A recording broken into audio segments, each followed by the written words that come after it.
Councilman? Everybody? Good morning, everyone, and welcome to the City of Palm Coast City Council Workshop. Today is Tuesday, February the 14th, so happy Valentine's Day for everyone, and glad you're here. It is 9 a.m., and we are in the community wing of City Hall. So with that, I would ask you to please rise and join me for the Pledge of Allegiance. Following the pledge, you are welcome to remain standing for a moment of silence to reflect, meditate, pray, or pause for a moment. I pledge allegiance to the flag of the United States of America and to the republic for which it stands, one nation, under God, indivisible, with liberty and justice for all.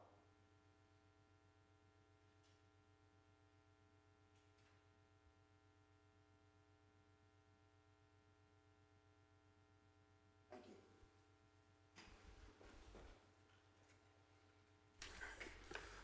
If the clerk would call the roll, please. Mayor Alphen. Present. Vice Mayor Danko. Present. Councilmember Carly Pontieri. Present. Councilmember Hyder.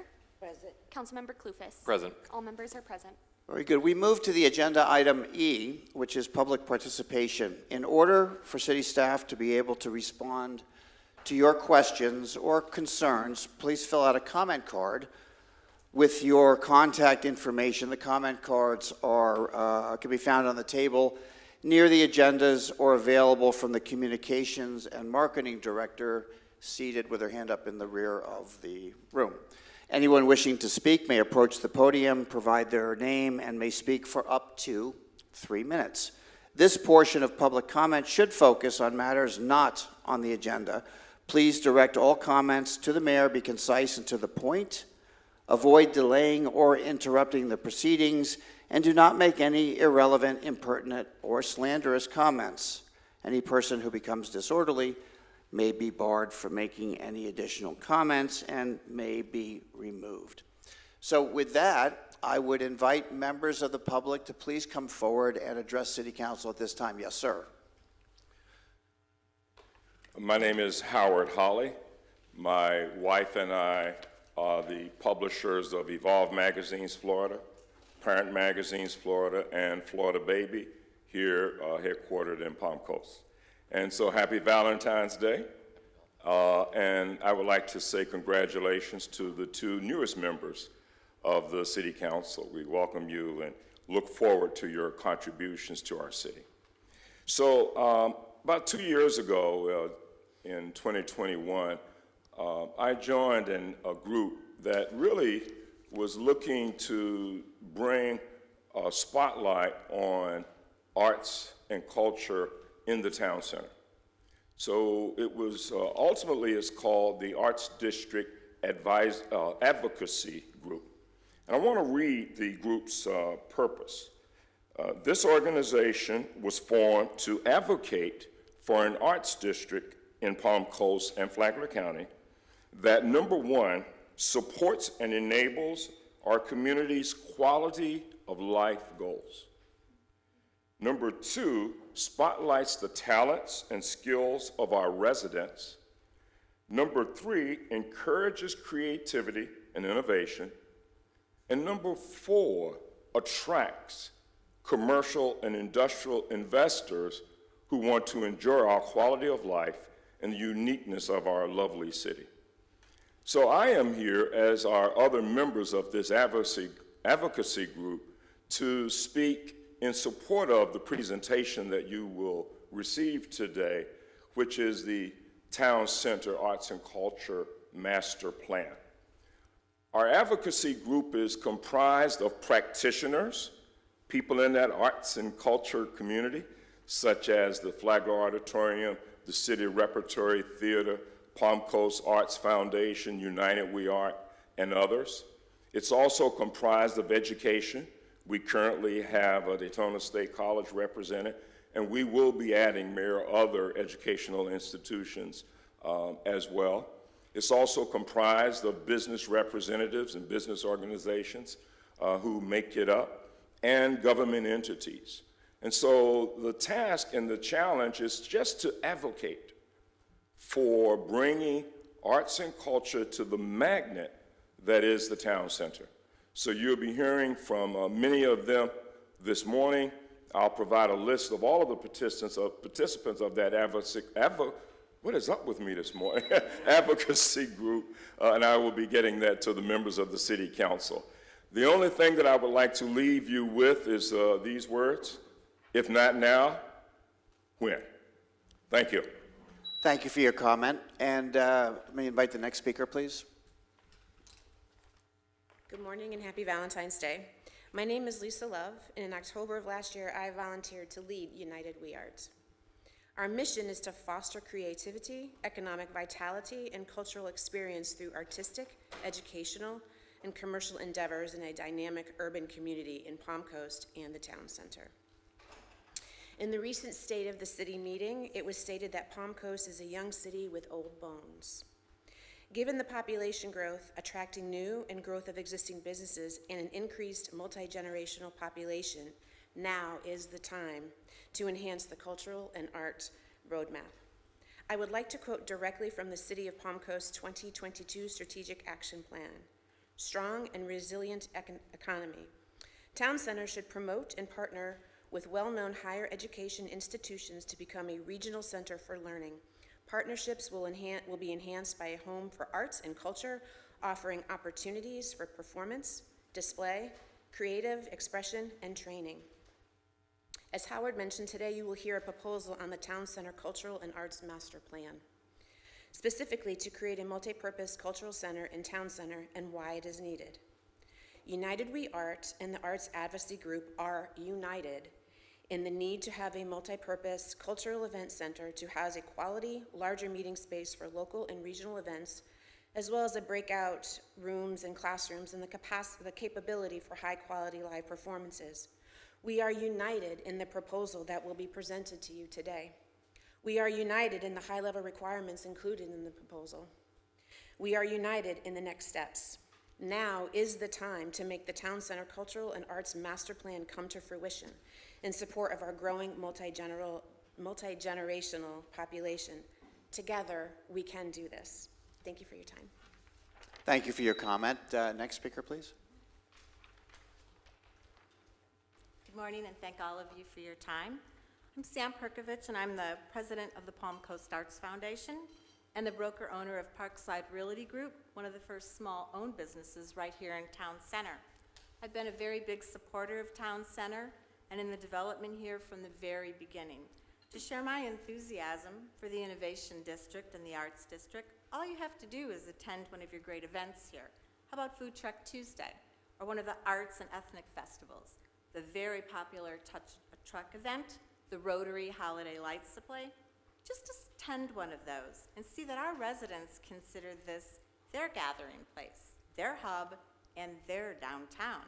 So I'd like you to just take a minute out and imagine a vibrant town center. Imagine coffee shops, sidewalk cafes, ethnic delis.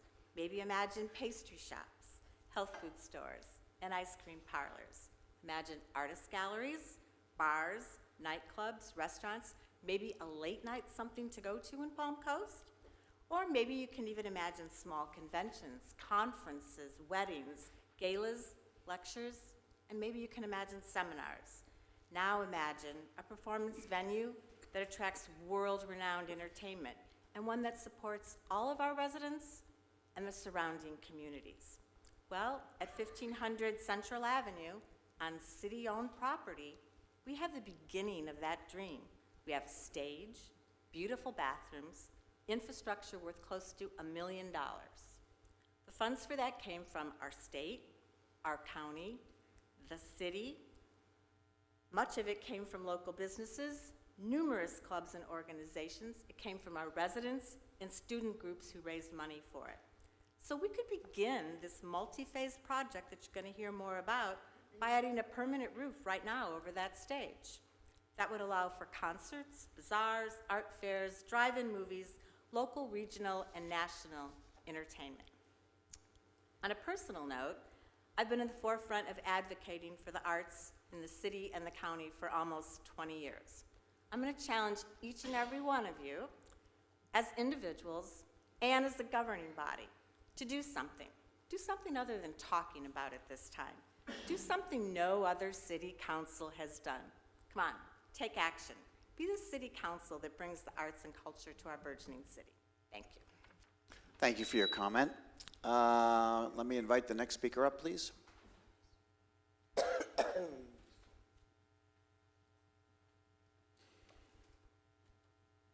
I love listening to these voices. How about Howard? Is that an amazing voice? Yeah. First of all, happy Valentine's Day, everybody. It is great to see you this morning. My name is Jay Shear. I'm with Jay Shear Business Consulting, and I am also the co-chair of the Flagler County Cultural Council. Vincent van Gogh said, "Great things are done by a series of small things brought together." Well, this morning, in this workshop meeting, each of you has the opportunity to take a step toward creating something great, something exciting for the city of Palm Coast that enhances the vibrancy and quality of life of our special city. The Town Center Cultural and Arts Master Plan that you're going to see today aligns with the mission of the Flagler County Cultural Council to build unity among member organizations, engage in advocacy and education in support of the arts and humanities, and to seek and provide resources to enrich the lives of its residents and visitors. The Cultural Council envisions a vibrant community unified in support of the arts, history, and cultural heritage as essential enrichment for the residents and economy of Flagler County. Collectively, we can build a spectacular asset that serves the greater good for the benefit of residents and visitors alike while positively impacting the local economy. I want to thank you, each and every one of you, for your courage to imagine this and take the steps to bring this vision to life. Thank you. Thank you for your comment. And the next speaker, please.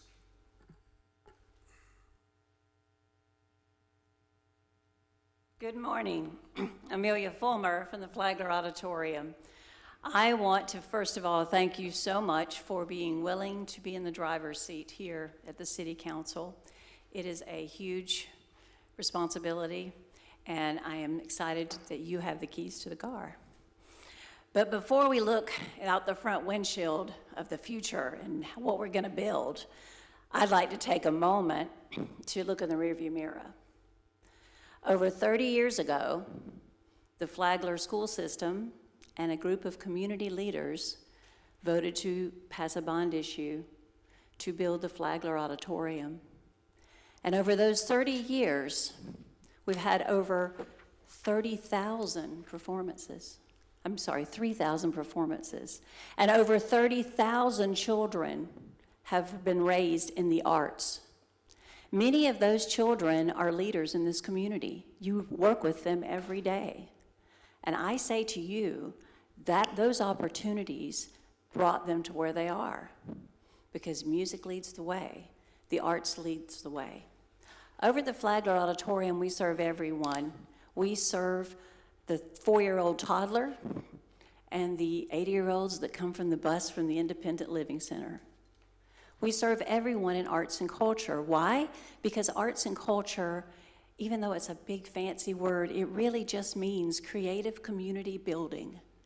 Building things that people in our community can come and be together and be stronger in our community, not to drive to St. Augustine and not to drive to Orlando. They're not going to make community connections there.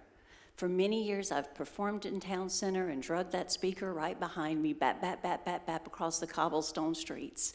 We need a place for our children to perform.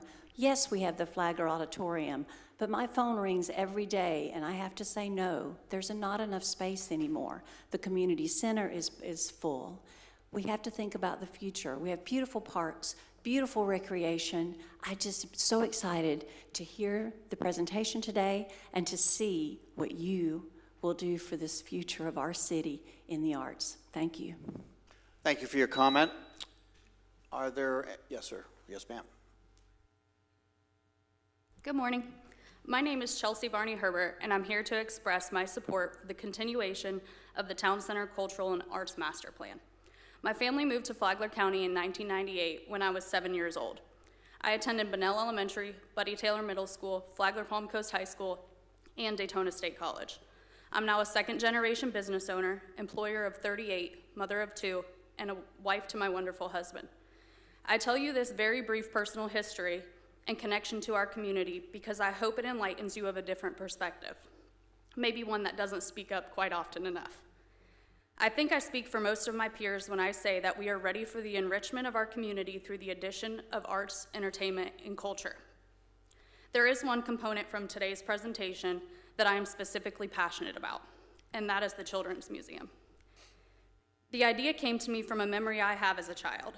I originally thought about creating a small space in our bonus room for our own children to enjoy, but as I sat at our kitchen table drafting out my ideas, I found myself frustrated that all of children of Flagler County wouldn't enjoy this. And I thought, why can't they? Why can't we build a place for children that focuses on creativity, community, and education? Just imagine this with me. A place for science, technology, engineering, arts, and mathematics. A place that exposes children to careers in our community, inspires them to innovate and to create.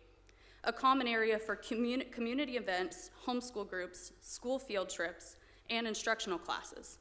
An outdoor area featuring the nature and beauty of our community amongst our pollinators and our native plants.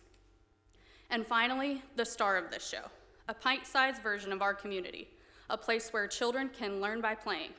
They can shop at their favorite grocery store, learn currency at the local bank, and care for their peers at the medical clinic. I know that's a lot of information to digest in just a few seconds, and you should see the inside of my brain sometimes, but I hope you are as inspired and excited about that as I am. The creation of a children's museum in Palm Coast will change the trajectory of this great city for the better. It's an investment in our future and our future's future. It is standing up together to tell the next generation that they belong here, that we are creating a community for their tomorrow, that we want young families to live here, work here, and play here. So I leave you with a few questions today. Will you be the council that future generations can thank for creating a place in our community where young people will be inspired? Will you be the council that future generations can thank for creating a place in our community where our children can foster their talents and find their craft? Will you be the council that future generations can thank for creating a place in our community where children can innovate and create? Thank you. Thank you for your comment. Is there another, yes, sir. Good morning. Happy Valentine's Day. My name is John Spordone, and those of you who don't know me, I've been here for about 20 years. I started as the president of the Little Theater of Palm Coast. My partner, Diane Ellertson, and I turned that into the Flagler Playhouse after we bought the church in Bunnell. And then 12 years ago, we started the City Repertory Theater, which is over at City Marketplace. I'm here today to advocate. We have, in the past 20 years, been through a number of different arts organizations. We've been through a number of different ways of saying we want to build this thing, that we want to put Palm Coast on the map. Now, with City Repertory Theater, I've had the opportunity to collaborate with some marvelous people, the Palm Coast Arts Foundation, and we began Shakespeare in the Park. And for 3 seasons, we did Shakespeare in the Park under a tent. Unfortunately, in the 3rd season, the tent top blew off. And Romeo and Juliet had to come back to our small space at City Repertory Theater. But that space in town center with a permanent roof on it can be the center of so many things, and is the first step in our project to build an arts center at Town Center. We need that roof. We need it now. And why we need it now is because we have the best time that we are collaborating together. We have three very particular strong people, Sam Perkovich, Nancy Crouch, Amy Fulmer, and they together are working, and this becomes the optimum time to do this project. I've been here 20 years. I've watched many things start and not happen. This is the perfect time for it to happen together, collaboration. We hope we have your full support. Thank you very much. Thank you for your comment. Yes, sir. Good morning. My name is Mark Stansel. I live in the S section, and this is a little off from what everybody else has been talking about. But we really appreciate the lights that have gone up on 70 Woods, and I'll be glad when they're fully completed. But a lot of folks in the S section are wondering, are we going to have lights on Sesame? Because that's a very dark road, and of course it needs to be resurfaced. We don't know if that's in the planning, but if it's not, then maybe they could redraw the lines on the road or put up some reflectors because it's hard to see. And there's a congestion right there. So a lot of people turn left to go to 1, and then those that are going right to come up to 100 to go to Palm Coast proper, they have to wait. So a right turn lane would be very helpful. That's all, just suggestions. And I thank you and have a great day. Thank you for your comment. All right, yes, sir.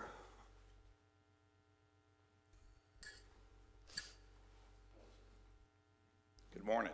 Gary Levi, City of Palm Coast resident. I wear multiple hats, so banker part of the time. Also very involved in the Chamber of Commerce as the current chair. And in addition to that, serve on the Board of Trustees at Daytona State and have this little thing called the Songwriters Festival thing that's been going on the last few years. We have been having these discussions around trying to enhance the town center project. And what is coming before you here today, I think, is the beginning stages of finally really making this thing move in a visionary way. And the reason I say that is this: as a chair and very involved in business and economic development, a key catalyst for economic development oftentimes is the arts. What can we do to attract people here that not only want to bring their businesses here, but also love to live, work, and play? What Amelia Fulmer has done with Flagler Auditorium is nothing short of remarkable, but also, as she pointed out, has its limitations as well. Also, when you take a look at what Sam and Nancy have done with the Palm Coast Arts Foundation, they have given just that, the foundation for what you're taking a look at here today. And also at Daytona State, we see the arts as a piece and also for our community as well. So much so that we've made one of our top 2 legislative priorities to expand the amphitheater that's been there for many years and actually extend the roof line there, which will later serve, when you take a look at some of the things that I've heard Mayor Alf and you talk about in terms of the vision of the city and the growth of the city going forward, we're going to need also more than one facility. So this serves at Daytona State, the amphitheater will serve as a complementary piece to what we're trying to develop in the town center. But as I want to really make sure that I emphasize here today, I hope, and I know we all hope, that you will take that next step forward and take this discussion and vision and make it a reality for not only our generation, but future generations to come. And when Chelsea's got her grandchildren coming out here someday, she's going to be able to say, I remember when. And so thank you very much for your time here this morning, and thank you for what you do to lead our city. Thank you for your comment. Are there any other members of the public that would like to address City Council at this time? Seeing no one come forward, I'm going to close the public comment, but I'm going to defer to our city manager. Would you like to address the comment regarding the road work? I'm Yes. sorry, the lighting. Sure, thank you, Mayor. Yes, there is plans for Sesame to receive continuous street lighting, should commence this year. At the rear of the room, Carl Cody, our Stormwater and Engineering Director, can discuss any future plans of roadway work as well. Thank you. Any other members of City Council comment at this time? Very good. So we'll move forward now to our agenda section F, which is presentations. Our first presentation will be the Town Center Cultural and Arts Master Plan, and our Assistant City Manager, Ms. Lauren Johnson, will proceed with the presentation, please. Good morning, Mayor and City Council. I'm excited to share with you kind of where we are with the council priority on the Palm Coast Arts District. I have with me Charles Johnson with Johnson Consulting and James Hurst, our Director of Parks and Recreation. This City Council priority started back in 2019.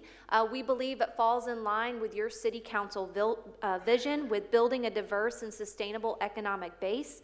Not only that, but also providing exceptional amenities and standards that support a high-quality lifestyle.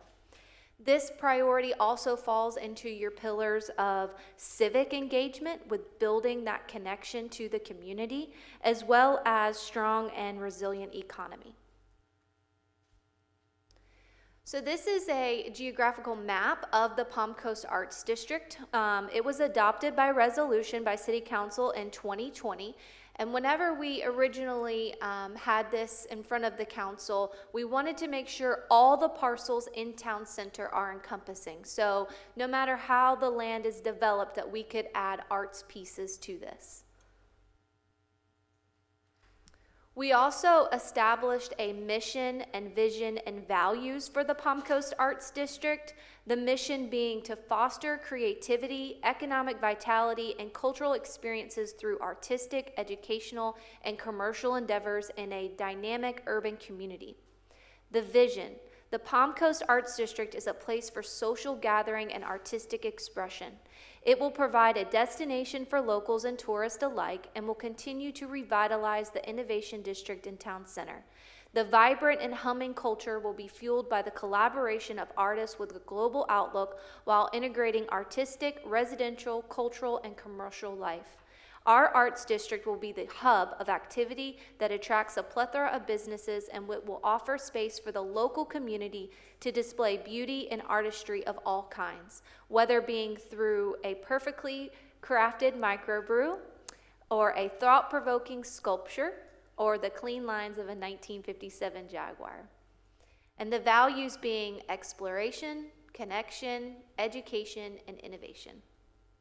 So just to refresh the timeline for City Council, this was originally founded on the Strategic Action Plan back in 2019. Then it was reaffirmed in 2020 with a few more objectives. It was again reaffirmed in 2021, and it was again reaffirmed in 2022, which is a piece of what we're going to present about today. James? Good morning. So when we were looking at our programs and special events, our Parks and Rec team, along with our stakeholders, created kind of like a program special event vision. So the vision kind of outlines an artistic unity is key to building and supporting a healthy environment for arts and culture. We have a variety of programs that kind of hits every aspect of the arts. So we're painting, architecture, literature, music, performing arts, and more and more. So we kind of put these into action. Each couple of, last couple of years, we've had the Chalk Art Festival, which is hosted at the Food Truck Tuesdays in July. Kind of goes along with Parks and Recreation Month. And then in 2020, we had the Fall Arts Festival, and then we also had another one in 2022, brought out over 30 artists and had an estimate of 2,000 people attending.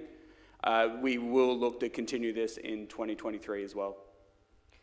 So through these I'm sorry, events, sorry, go ahead. Just reintroduce yourself so we have it on the Oh, record. sorry, yep, James Hurst, Parks and Rec Director. Thank you.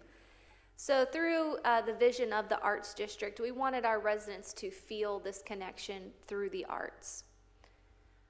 Part of the Strategic Action Plan's priority were to partner with the United We Art Council.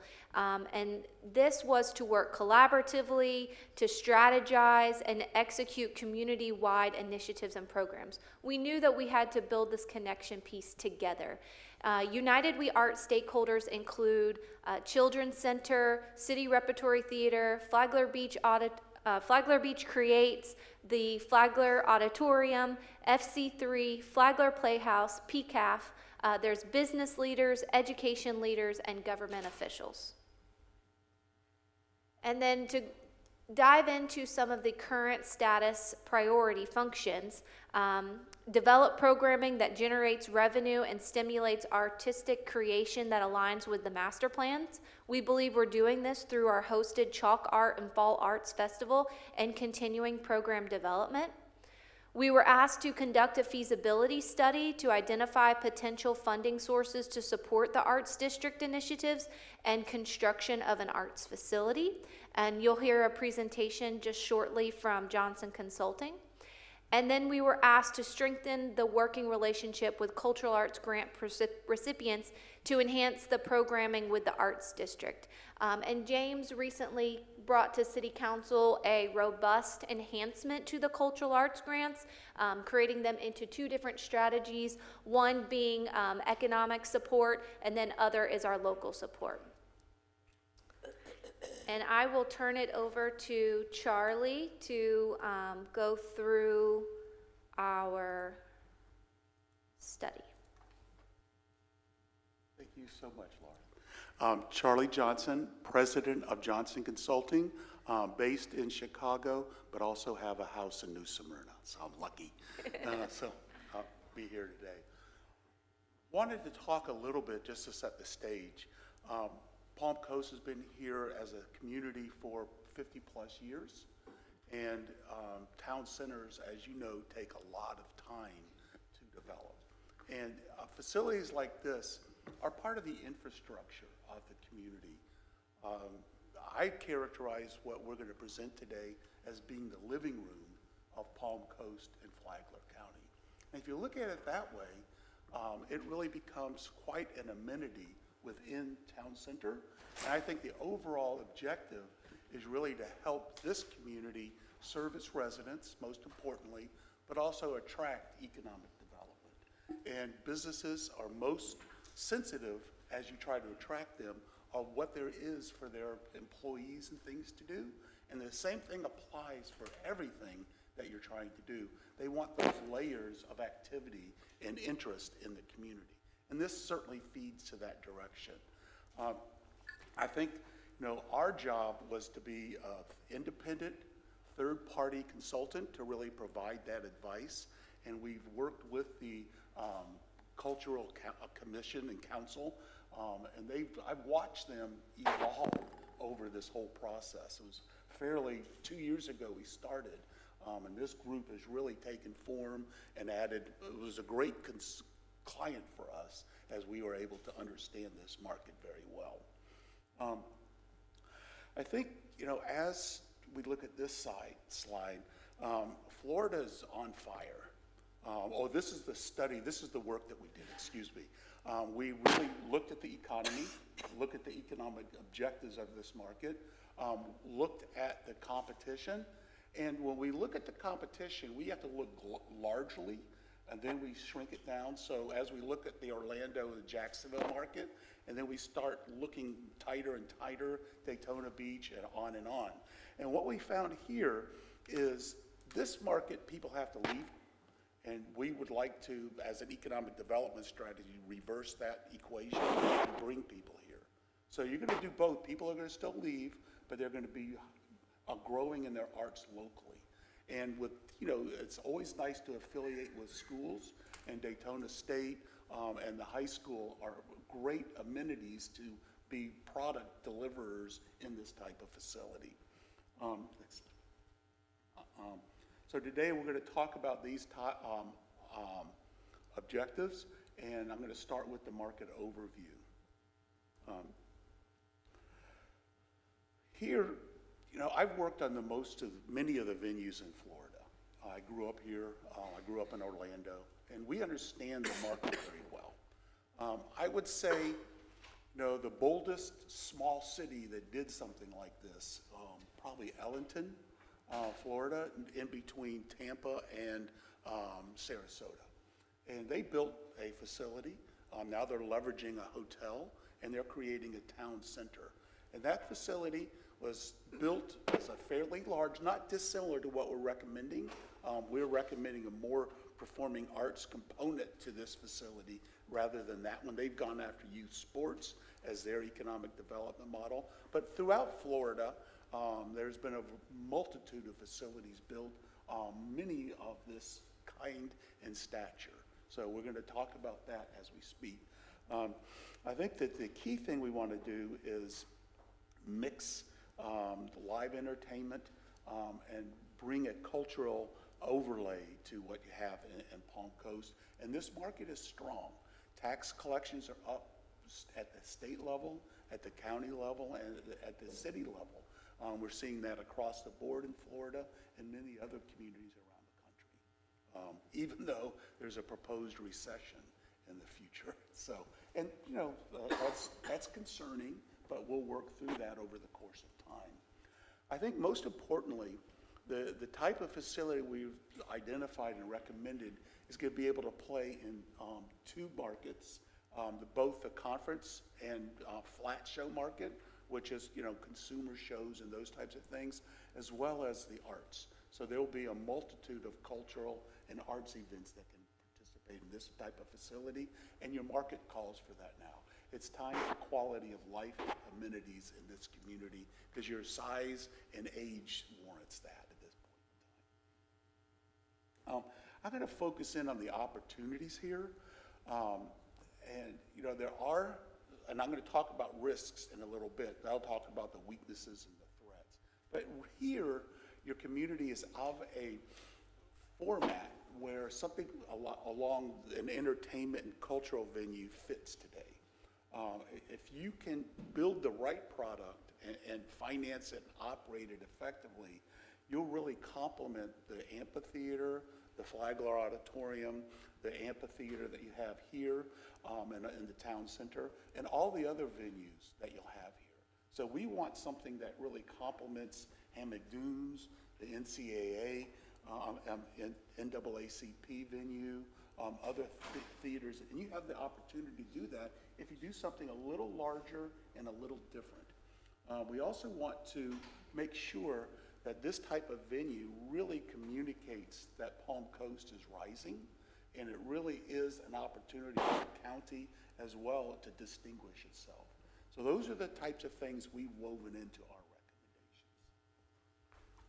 recommendations. As you can see, the preponderance of venues are really small in this community. As you look at the hotels, you know, everything's focused around very small, 5,000 square feet. We see an opportunity to complement the hotels, to complement the community by adding their living room to this marketplace.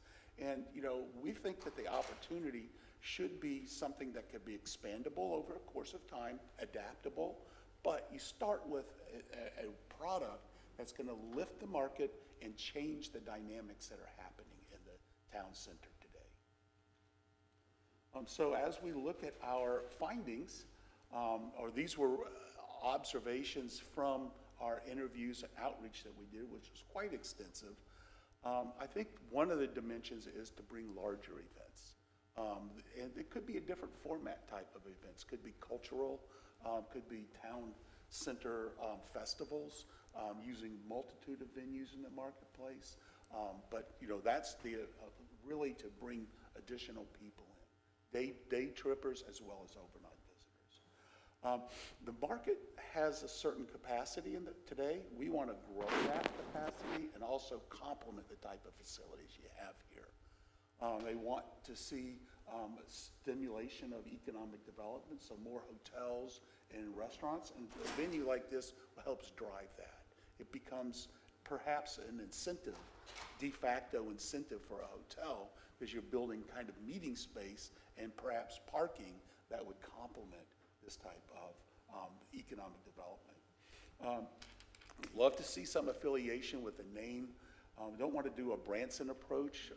When Andy Williams passed away, his theater came kind of obsolete. But if we could bring a cycle of really good entertainment and build a program, kind of like what they've done at the auditorium, just build your seasons, then I think you really have some really good, and you'll build some regulars, and that's what you want to do. I think lastly, I want to say, we want to make this facility as viable as possible for the locals, but as viable as possible for outside visitors. And that's where the TDC's button will be pushed. So we want to make sure this is tourist-oriented as well as locally oriented and business-oriented. If you want to attract a new business user, we have a venue here that would be available for them to be able to host their conferences and their product launches, et cetera. I think what this slide tells you is you get to play in 2 games with the type of facility we've recommended. You get to play in the performing arts and the arts, and that's the side on the left-hand side, and that's a growing market. Florida was way behind the times. Now with Dr. Phillips in Orlando, Times Union in Jacksonville, the facilities in Tampa, Miami, Florida has really come on the scene arts-wise, and that's been an evolution. And then the meetings and conference market, right now we're working in Ocean Center. They're looking at an expansion in Daytona. So the robustness of the meetings and conference market also is strong. And the facility we've recommended really gives you 2 pistons to play with. So that's very important in our judgment. And it's appropriate for this market because you're new to both flavors of the industry. So we've recommended a multi-purpose venue that we've actually suggested that it actually have a stage on one end of an exhibition hall. We'll show you the floor plan in just a second. But what that really will allow to happen is arts will be well accommodated, and then other types of events, banquets, social events, conferences, and things of that nature will be very well accommodated as well. We've also not been site-specific, so this facility could fit in a multitude of places within town center. We like the concentration of arts that you've got by the current amphitheater. So there's a role there and there's an opportunity there. We think that the overall market is kind of overbuilt with respect to performing arts centers throughout the region. So the really high-end performing arts center we think is currently accommodated by the Flagler Auditorium. So something that complements that can maybe take the events that don't necessarily belong in the Flagler Auditorium, then move them out, let them do better, and let another layer of demand come into the Flagler Auditorium. So it's an overall strategy for the market that we're recommending.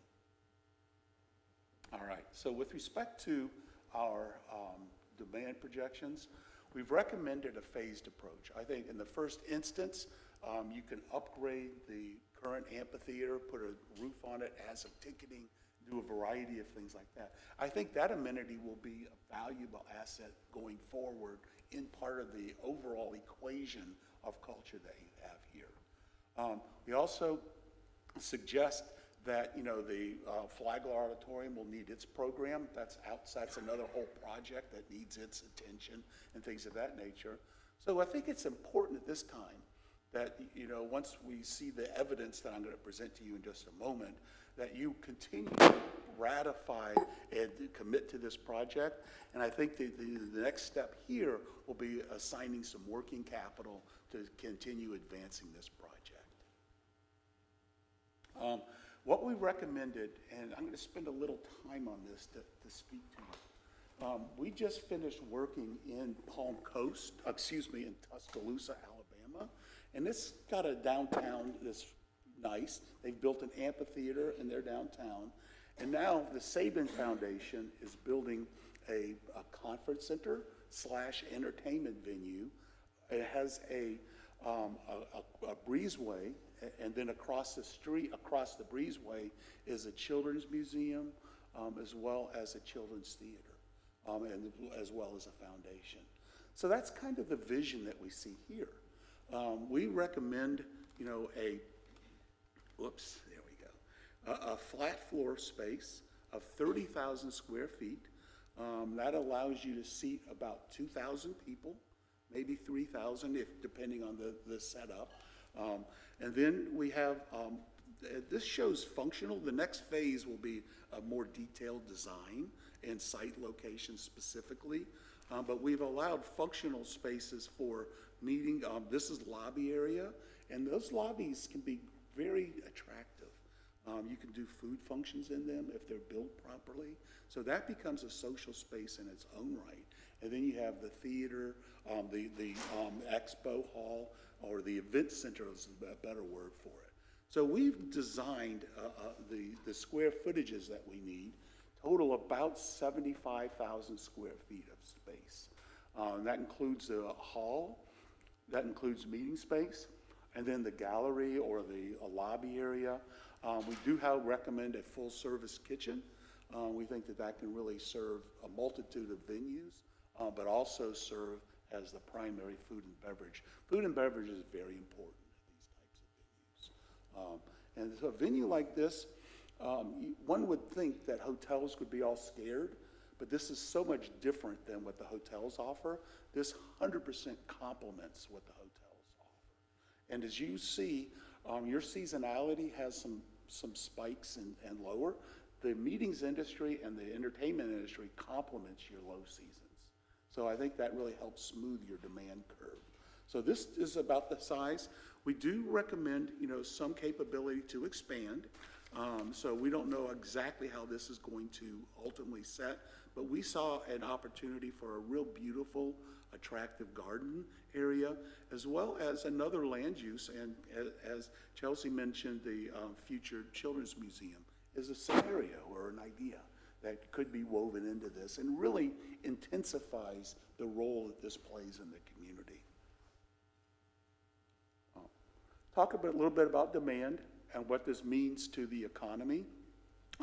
This gives you a capital budget, and this is consistent with what we're seeing in the marketplace.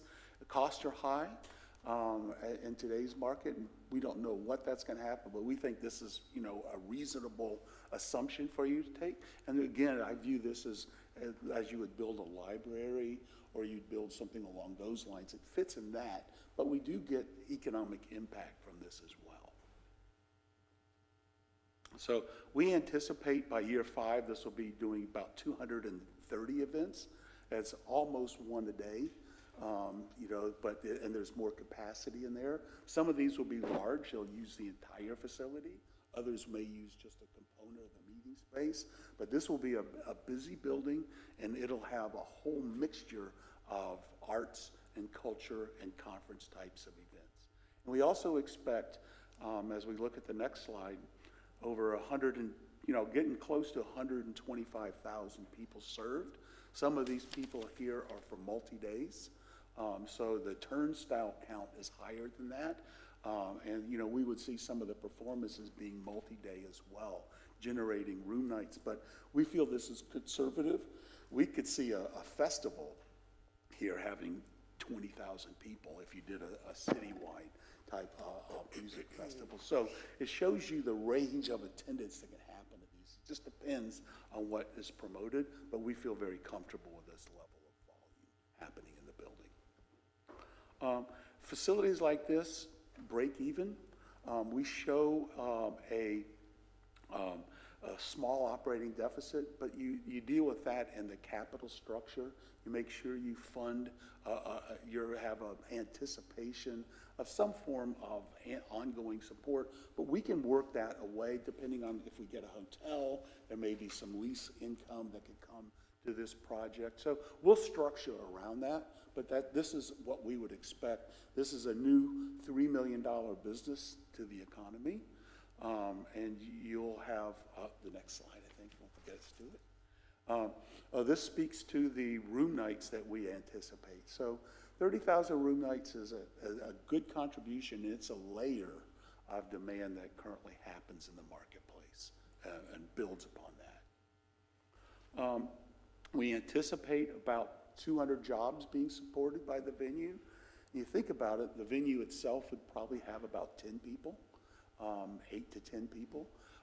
Then you have the hotel demand, you have the restaurant demand, and you have all the other business services that are purchased by the users of the venue, set up crews and things of that nature. So you can see how you can get to 200 jobs. And this is a kind of a layer of sector. So you already have an intense Flagler Auditorium. You have Daytona State that could have techs that work in venues like this. A whole array of things that really start to happen in growing this cluster for your marketplace. We do expect tax revenue. Here, the state, as usual, is always the beneficiary, but they do remand some of that back. And I don't know if you're a donor city or donor county or a recipient county, get a little more dollars. But I think, you're in a unique situation with the state, given the Speaker of the House. So we want to make sure that you take advantage of that. And that's what was used for the facility in Ellington. And that's the reason I brought that up. With respect to the, by year 10, we expect the spending to be at least, total spending will be about $11 to $12 million a year. You can see where that, some is hotel, some is on the venue and the act itself, but the rest of that is retail and services buying in the community. And that's a good contribution. That's a decent sized business that you'll be developing. There's tax revenue as well as jobs. And I think so this has a really good balance of use and activity opportunities for it. So we talk a little bit about next steps. I have seen these facilities. I've worked on them from year one, and I've seen facilities move forward, and I've seen facilities take 20 years. I think that the key here is really identifying the funding resource base. We caution you not to minimize and reduce the size of the facility. There's a role for this size. And, if we have it divisible, so you can have smaller, but the first thing we see happen is, we can't afford that, let's cut it down. I think it's important to keep the strategic objective for this size and figure out how to solve it. And that's easier said than done, we know, but it takes that. You really have to have a strong marketing and management team for a venue like this. And then as you wait, the cost goes up. We're seeing escalation in 5 to 8%. And, we just saw a county delay 2 years a project, and it cost $80 million more on a $1 billion project. So that's the risk of waiting. And I think this really tells us what needs to happen next. I think you've codified your non-for-profit that could think about this, but who's going to operate it and what's the mechanism that's going to own and operate this venue. That needs to be thought about. We also need to, I met your public relations person. She's got an important role here to make sure that the process is communicated to the residents of the community and the county. And also, continue the energy development that's come forward for this project. There's a lot of support. We just finished this in St. Johns County, and they haven't been able to move to this level because they haven't codified a thinking group like you all have developed here. I think the funding strategy, there's going to be layers. There's going to be community. There's going to be, community redevelopment districts, those types of things. But this is a heavy lift. So it's going to take other sources, maybe foundations, it may be the county, and it may be the state. But it's going to take all those groups to make a project like this be financeable and fiscally solvent. I think the most important thing is to start thinking about the next steps you take. And so that'd be funding some working capital and start initiating site selection and design. And there's a variety of steps you take to do that. So I think I'm ready for some questions. All right. So, Mayor and City Council, this presentation is to help you through your strategic action planning process that we will embark on. This is a deeper dive into the already established council priority that you have in your strategic action plan. So we can help and answer any questions, but we really wanted to provide you the information before you go into your one-on-one sessions. Thank you. So let's start with the City Council Vice Mayor. Any questions up to this point in the presentation? I don't have any questions. I love this idea. I just want to let you know that. When I lived in the Outer Banks of North Carolina, I was on the board of directors of the Roanoke Island Historical Association. A lot of you probably don't know what that is, maybe some of you do, but it's better known as the play The Lost Colony, which told the story of the English colonists, their first permanent settlement, and the mystery of what happened to them. That play really brought a lot of tourists, a lot of economic development and growth to the Outer Banks of North Carolina. It was a lifeblood of the city of Manio. So I got to see firsthand what something like you're proposing can do. That play also gave us a great actor named Andy Griffith.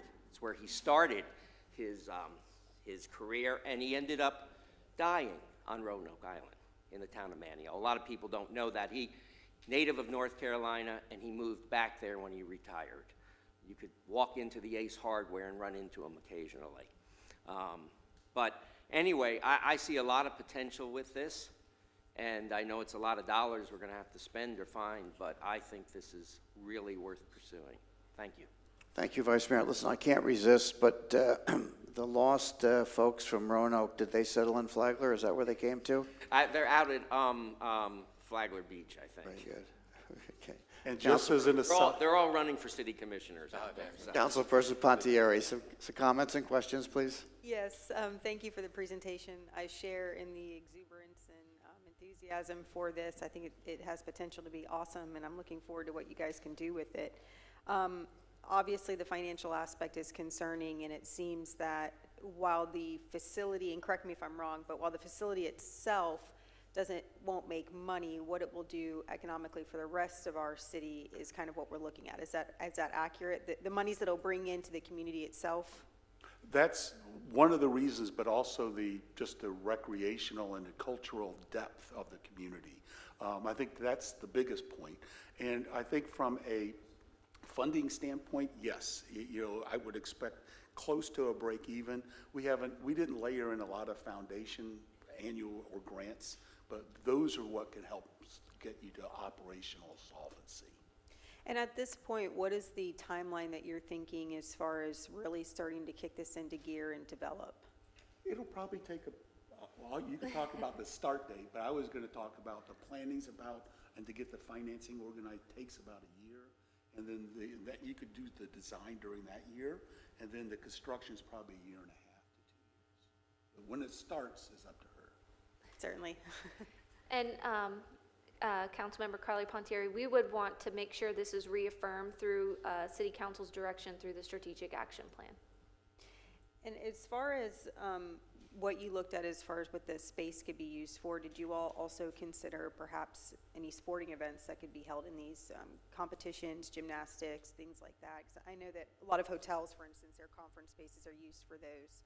And I know we're looking at the westward expansion and possibly using that for something. So I'm wondering if we can kind of kill a couple birds with one stone financially with this space as well.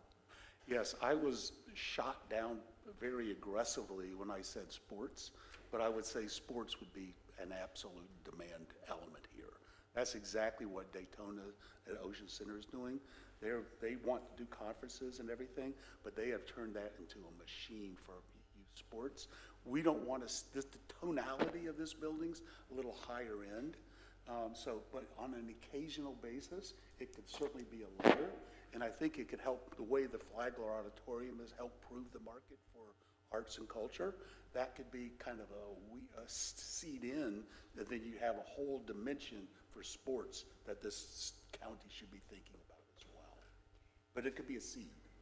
So, just to elaborate on one of those statements, the sports venue brings in a different type of acoustics and sound, and, you know, with a primary focus trying to be arts and event center, it would be kind of competing. So it would be something that would need to be looked into further whenever you're looking at actual design as next steps. And then my last question is, I know we're looking at kind of and I think it was mentioned in the presentation, the surrounding infrastructure and making sure that we're building a stronger foundation to kind of complement this overall venue. Is there anything that we're currently doing? Because this is a relatively tight timeline, I think. I mean, to begin construction possibly in 1.5 to 2 years seems good, but quick. This is quite the undertaking. Are we looking at other businesses, restaurants, somebody mentioned nightclubs, things like that, to come into these spaces now so that we're not putting in, for instance, offices that are not going to complement this overall vision? We would recommend visualizing in the next design step that district, that sub-district in the town center. So we would like to see adjacencies. I would see, you know, there could be a centralized parking solution for town center as part. So this could lever some parking. And then, you know, with that parking, you could stimulate a hotel and perhaps an office building, but those had to be placed right. So as at the next level of design is where we would start linking those to other pieces and parts. And we've been in partnership with the developer specifically in Town Center. He's been a stakeholder as part of our process. And not only them, but also the TDC. Recently, Amy Lukasik shared at the State of Tourism how you know, our tourism clusters are our primary and largest employment of the city and of the county. So we're working with a multitude of partners to establish that development. Great, thank you. Councilperson? Okay, first I'd like to thank everyone for their comments and thank you for a wonderful presentation. I have to tell you that this whole idea of a cultural arts center, for me, coming from New York, I think that it is amazing. And I can't begin to imagine what it will do for this community in terms of bringing together the community with the cultural diversity that it will draw and everything that will enhance the lives of the citizens and residents that live in this community. I grew up in the arts coming from New York, so I know what it means to have that here in the city and what it will bring. I have to quote Mr. Holly and say, if not now, when? Because I think that this city is ready. I have been here close to 20 years moving in from New York, and I think this, for me, this has been long awaited. The idea is amazing, and I can't wait to see it come to the city. So thank you. I know that there's going to be a financial cost to it, but I strongly believe in that old movie, Field of Dreams. If you build it, they will come. So thank you very much. Thank you, Councilperson. Councilman Clufus? Awesome. I would extend on to Howard's saying, I've heard another great one that's the best time to plant a tree was 20 years ago, the second best time is today. And I think that's really applicable here. I am indebted to all the advocates that have spoken today. You guys have you're not showing up just today. For the past 6-7 years, I mean, you have been tremendously outspoken advocates of arts in our community. I can't say enough about how much you support this community, and I share the same vision that you guys do. You have an idea of something being walkable, something that is encompassing of all age groups. The Flagler Auditorium does a phenomenal job today of having shows that such a diversity of age that anyone can go to and attend and enjoy. PCAF does a phenomenal job. I think having a child museum would be a beautiful thing in this space. I think there are opportunities that are not only going to help the current generation in Palm Coast, but I think it's going to set the trajectory for us to be successful, but also fully inclusive of all of our generations. So you have my support. I tremendously, from the bottom of my heart, want to say thank you to all of our advocates of art who are in our community. You've never stopped, even through COVID. Everything has been phenomenal, and I will continue to support these initiatives as hard as I can. Thank you, Councilman. So it's evident that there is lots of love in the air today on Valentine's Day as we talk about this incredible concept, theme, and initiative. Let me ask a couple of questions, and the purpose of my questions is to hopefully assist City Council, myself in particular, but others, to better define their Q&As and interviews during our strategic action plan one-on-one sessions, which will be coming up fairly soon with staff. Because that's really where this initiative is going to get fully digested. So first, you mentioned Ellington, Florida.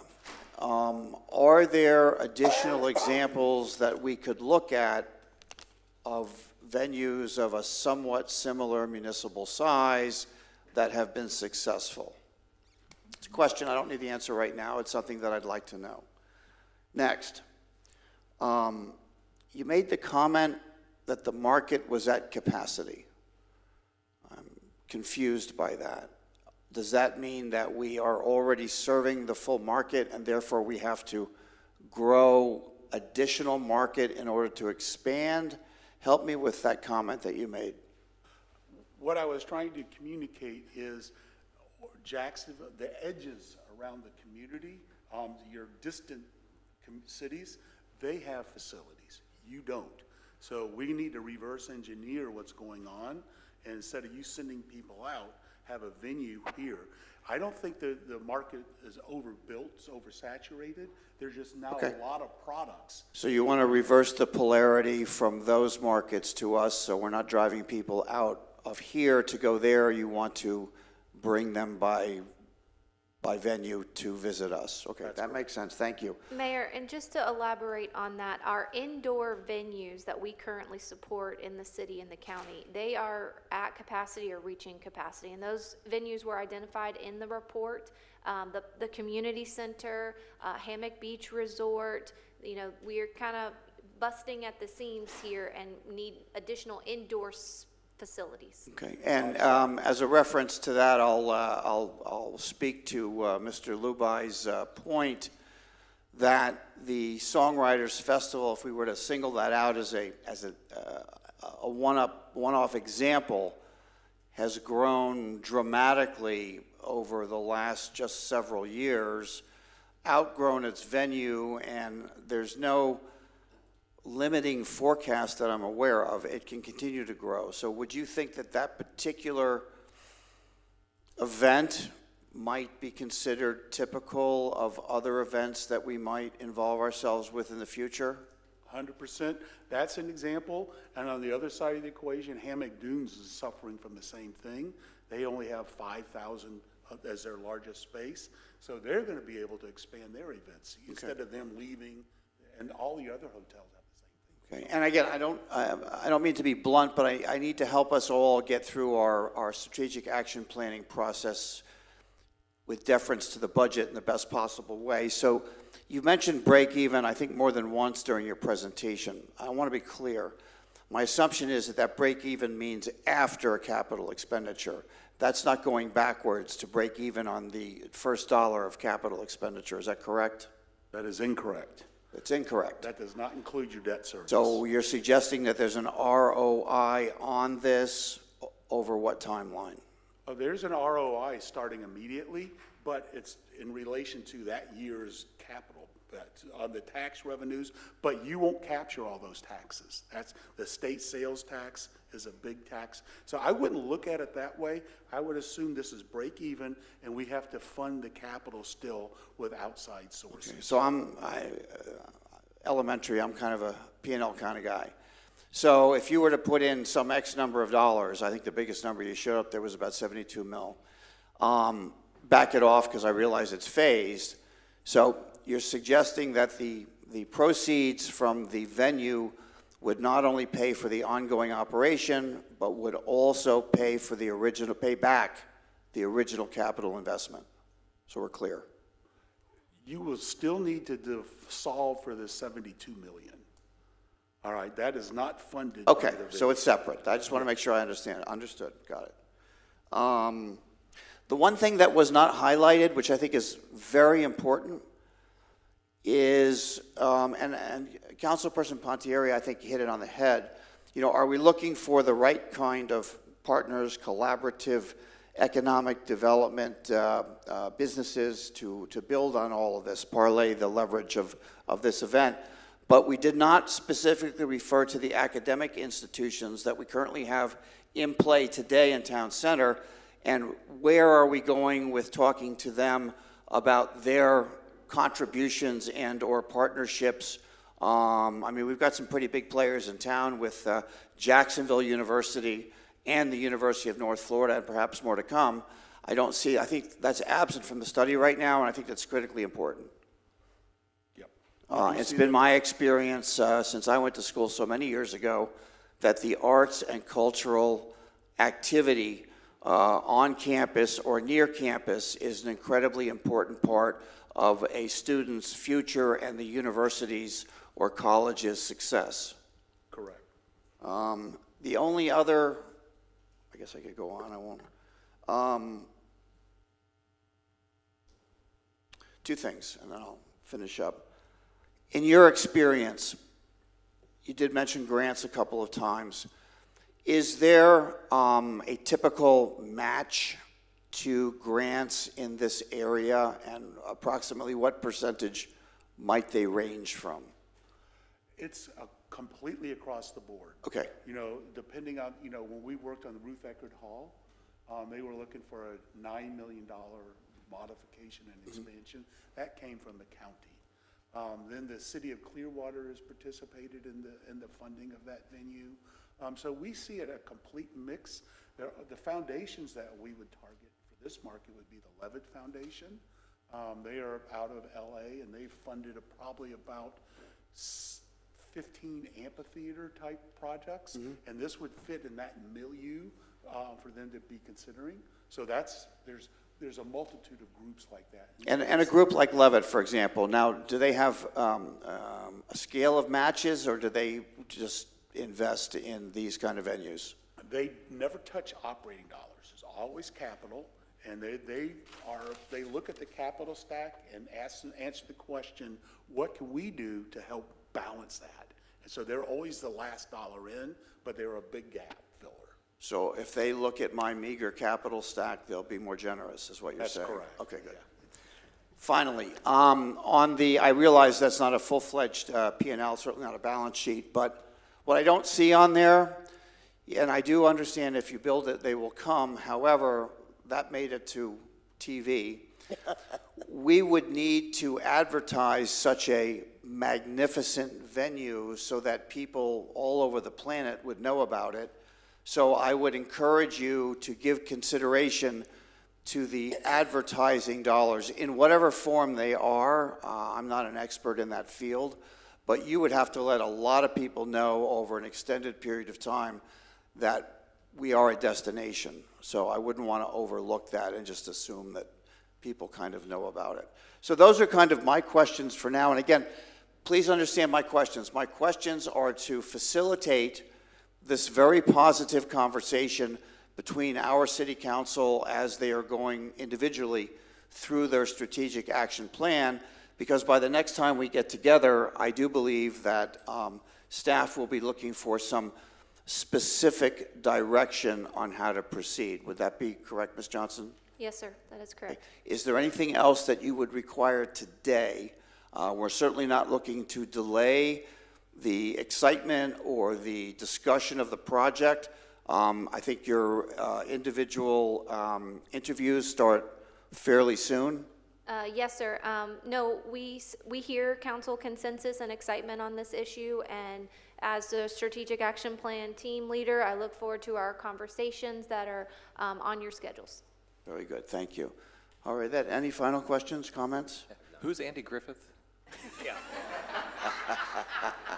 I'll send you a link, Nick, okay? I did want to say one last comment. We are now working on a venue in Nags Head. Oh, really? Very similar to this. Where in Nags Head? Right across the street. It's on the festival grounds there. Right there. That's the venue. Perfect location. Yeah. Ladies and gentlemen, I want to thank you again for taking the time to present your positions and fill us in with the information. Thank you very much. Thank you. Enjoyed serving you. All right, we'll move forward now to our next item on the, good questions, City Council. I appreciate that very much. We move on to our second presentation, which will be the Stormwater Biannual Update. So, Mr. Coate, you have a tough act to follow. I'm sure this will be just as exciting as what we just heard. Carl's bringing Lady Gaga to the water facility. Maybe a little bit longer, but we'll see. We have a team here today that's going to go through two presentations. I'm Carl Cody, the Director of the Stormwater Engineering Department. We have Don Schrager, the Deputy Director of the Stormwater Engineering Department. And then we have two members from our consultant firm, Henry Thomas here, who's in person, and then we have Murray Hamilton, who is on Zoom.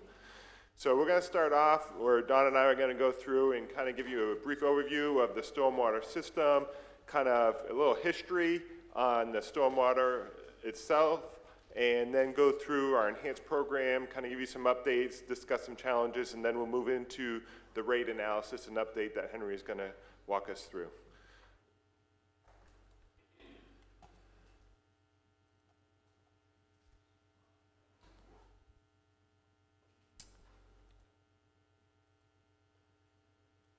So the Stormwater Engineering Department manages the rehabilitation and expansion of the city's infrastructure system.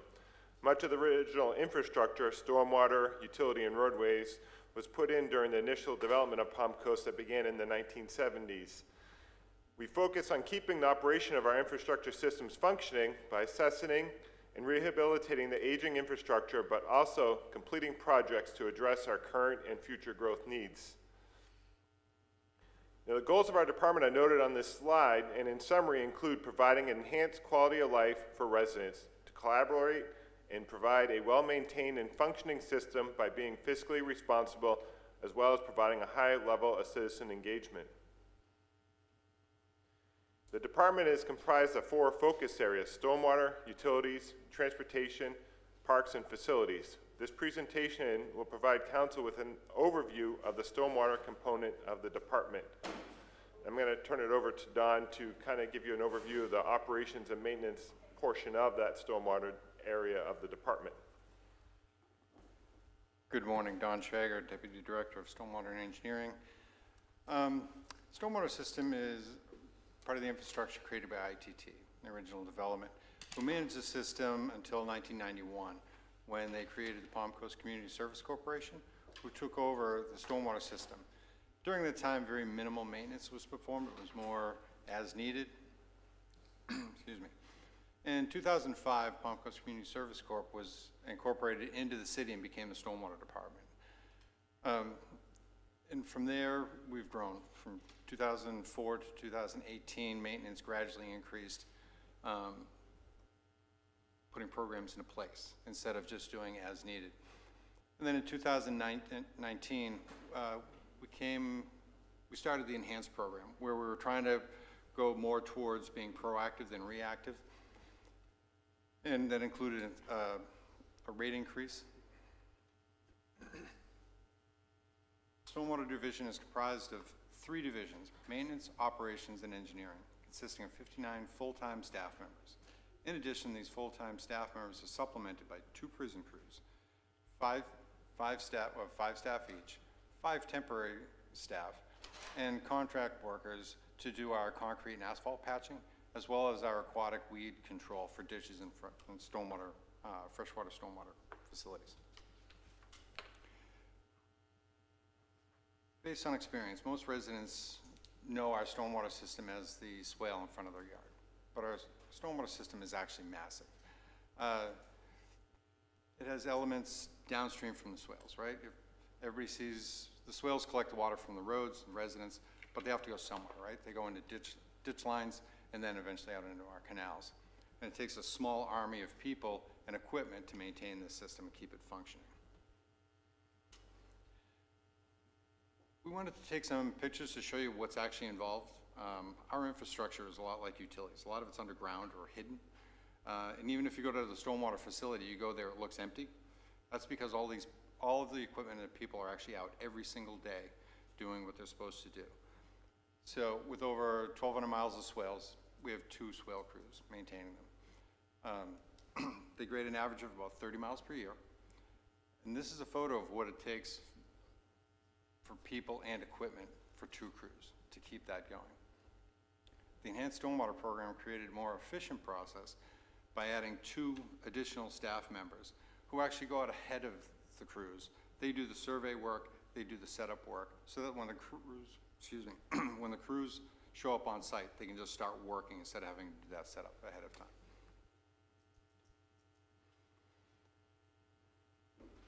A few pictures of swale crews in action.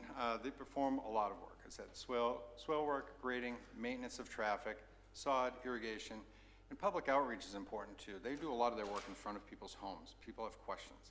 So they do a lot of interaction with the residents and a whole host of other things that come along with rehabilitating swales on our roadways. Sometimes the swales are fine, but the pipes under the driveways are full. It's actually the homeowner's responsibility to keep these maintained. A lot of people don't understand that. On the average, from the edge of pavement, the first 15 feet is actually part of the road right away. But it is the homeowner's responsibility once the lot is developed to maintain it out that far. But when we started the Enhanced program, we realized sometimes if a pipe is completely full, it's more than a resident can handle to clean it out. So we did purchase a piece of equipment, and we do go out and we clean out all these pipes. Same thing when we do swale work. Doesn't do any good to regrade a swale if the pipes are all full. So we actually follow up and we remove all the sediment at the same time. Work orders for this work are generated, typically through Palm Coast Connect cases. As part of the Enhanced program, a digital tracking system was put into place where all these are tracked. They don't get lost, and it also allows for us to make data-driven decisions on where we go next. So, sorry, I lost my place. We made the mapping accessible to the public and other staff as well, so they can actually see where we're at currently and where we're going. Right down to the street, you can actually type in your address and find out if we're there, when we're going to be there, if it's already programmed in. These 2 crews work on a 2-month rotation. They go into a given section. They stay there for 2 months.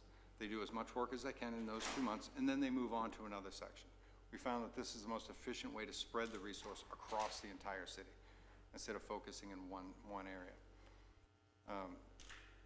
And as we get more, as we go further, we keep trying to make improvements to this. We're always doing program evaluations. So,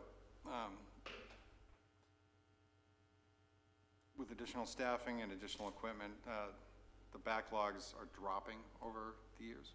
We had quite a few, as you can see with the graph. But we are not only just keeping up, but we are getting through our backlog. As you saw on the previous slide, our goal is to remove the backlog of work orders. Depending on our resource allocations over the next 5 to 10 years, we'd like to complete the transition from being a reactive operation to being preventative and eventually a predictive-based operation. A predictive operation will utilize collected data and condition assessments provided by staff and their interaction and inspections of our assets, and selectively performing preventative maintenance only when it is deemed necessary on a case-by-case basis. We have met and exceeded our target by completing 100 more cases than were created over the last 2 years. Even with the rise in residential construction and storms, which are the 2 leading causes of work order generation.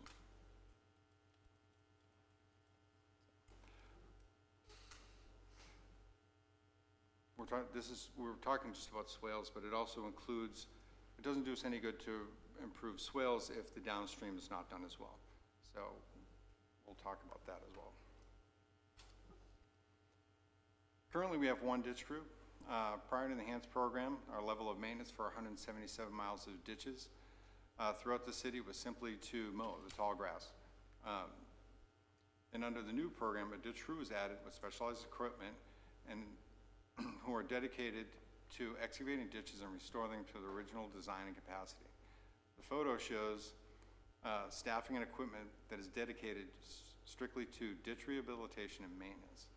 We still utilize prison crews to do the mowing and debris removal, and recently added herbicide treatments to further retard the growth of weeds. These efforts are have a very positive impact of the overall function of the stormwater system. And further enhance these positive impacts, the addition of a second ditch crew is included as part of the rate study update analysis that will be presented following this presentation. The intent is that this second crew will be, excuse me, ditch crew would be for the two ditch crews to work in tandem with the swale crews to address any immediate downstream ditch improvements at the same time as doing swale work. The ditch crews perform a variety of tasks, utilizing a variety of equipment, including specialized equipment. Work includes cleaning, grading, reestablishing the ditches to their original condition, and modifications or expanding ditch capacity per our engineering analysis.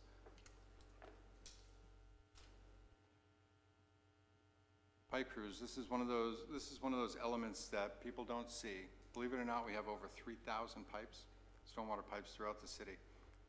The pipe crew typically replaces 50 of these a year. Our pipe crew is out repairing and replacing the aging infrastructure daily. By having city staff performing this work, we can now be more proactive in finding and fixing issues before they become larger problems. It also allows us to make any repairs quickly instead of having to wait for a contractor. Issues are now addressed in days, not weeks or even months. The biggest challenge they face to stay ahead of pipe failures each year,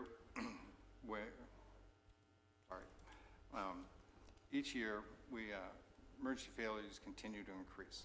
Some recent failures were Royal Palms Parkway, Whiteview Parkway, Belterre Boulevard, Seminole Woods Boulevard. Performing this work in-house came at a considerable cost savings in lieu of contracting the work out. As part of pipe replacement projects, we utilize contractors to perform concrete and asphalt work. We periodically analyze cost benefits for performing these services with city staff and included this as part of the rate study update analysis that will be presented following this presentation. Pipe crew performs a variety of projects ranging from replacing a 24-inch pipe on a residential roadway to replacing 48-inch or larger pipes on our major roadways, as well as replacing or modifications of stormwater structures, concrete spillways, or head walls. In addition, they install new large pipes to replace existing or install new pipes as part of stormwater improvement projects. Coordination of a variety of utilities and maintenance of traffic is critical for the work that they perform. In summary, the major challenges we are facing in stormwater maintenance is the rising cost of materials and contracted work, staff turnover, and our aging stormwater infrastructure failing faster than we can rehabilitate and repair it. The current rate, the increase, is not keeping up with the cost to perform necessary work. In the graph, you can see that the cost of some of these items has more than doubled in the past 2 years. We'll move on to stormwater operations. In conjunction with our mission, our goal is to provide prompt and efficient, effective service to our customers, limiting downtime and maintaining safe operation environment. We measure our success using key performance indicators. Our goal is to limit the amount of reactive work as much as possible by being aggressive in our proactive work. This entails completing preventative maintenance, conditions assessment, and scheduling downtime to minimize the impact on our city day-to-day operations. The graph shows a drastic increase in permit inspections over the past 5 years. The enhanced program added staff to address this level of service. The graph actually shows permit inspections. These are new home construction permits. Along with that come reviews for these permits as well. This graph shows the number of stormwater cases created in fiscal year 22, primarily from citizen inquiries. Most of these cases are regarding swale system. The enhanced program added staff to address this level of service item. However, due to the increased number of inspections and additional tasks, this was not achievable as inspections take precedence over stormwater cases. We do prioritize blockages of flooding over the center line of roadway that we try to address within 24 hours.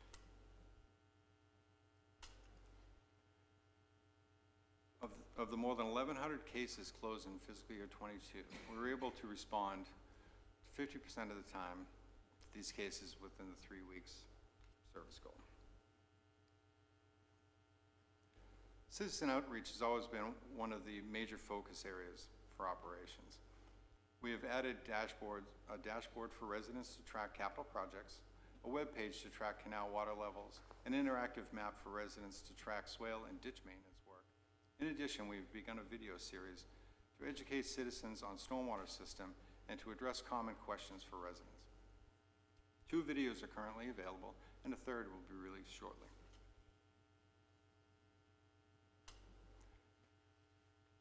The major challenge in the operations area is in regard to the major increase in the number of inspections to be performed and additional tasks that exceed the manpower that has been added as part of the enhanced stormwater program, therefore resulting in a lower level of service to citizen response times.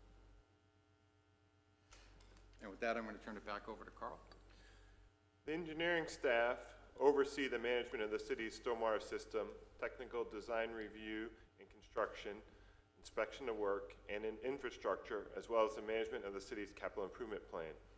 The CIP consists of the rehabilitation and expansion of the city's infrastructure system. Much of the original infrastructure was put in during the initial development of Palm Coast that began in the 1970s. The department focuses on keeping the operation of our infrastructure systems functioning by assessing and rehabilitating the aging infrastructure, but also analyzing the system with data and modeling to explore options to add capacity and provide a more resilient stormwater system. Some of the major challenges in the engineering section is associated with lack of funding to implement additional capacity improvement projects, as well as funding to keep up with the rehabilitation and replacement of stormwater infrastructure components. We will discuss some of upcoming slides, some updates on ongoing projects, and associated additional funding that is necessary for these projects.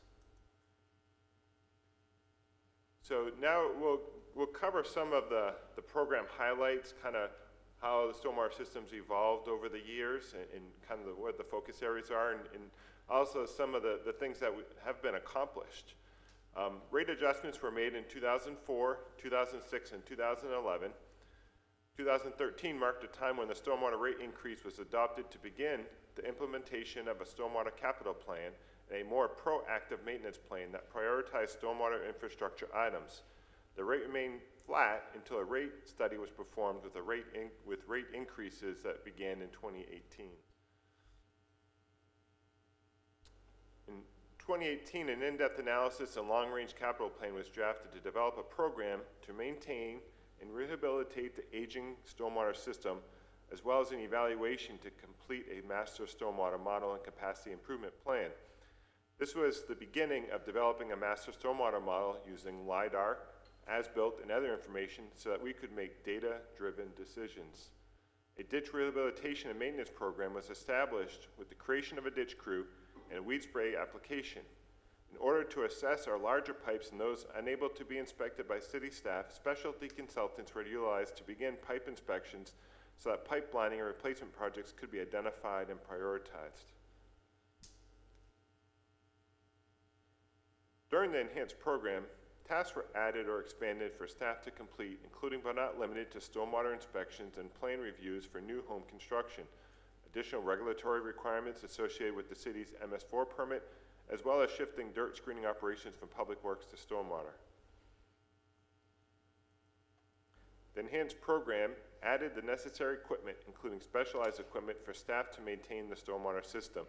This listing is some of the major equipment items that were added to complete work that was previously contracted out or that was part of a new program. Most of these items were funded with a loan to start up these programs. As part of the stormwater modeling and master plan, the east section was identified as an area that needed attention. The project consisted of dredging some of the freshwater canals that was funded with a state revolving fund loan. Several other projects were completed with in-house staff to improve stormwater function and capacity. As part of the stormwater modeling and master plan, the northern portion of our city was identified as an area that needed additional stormwater capacity.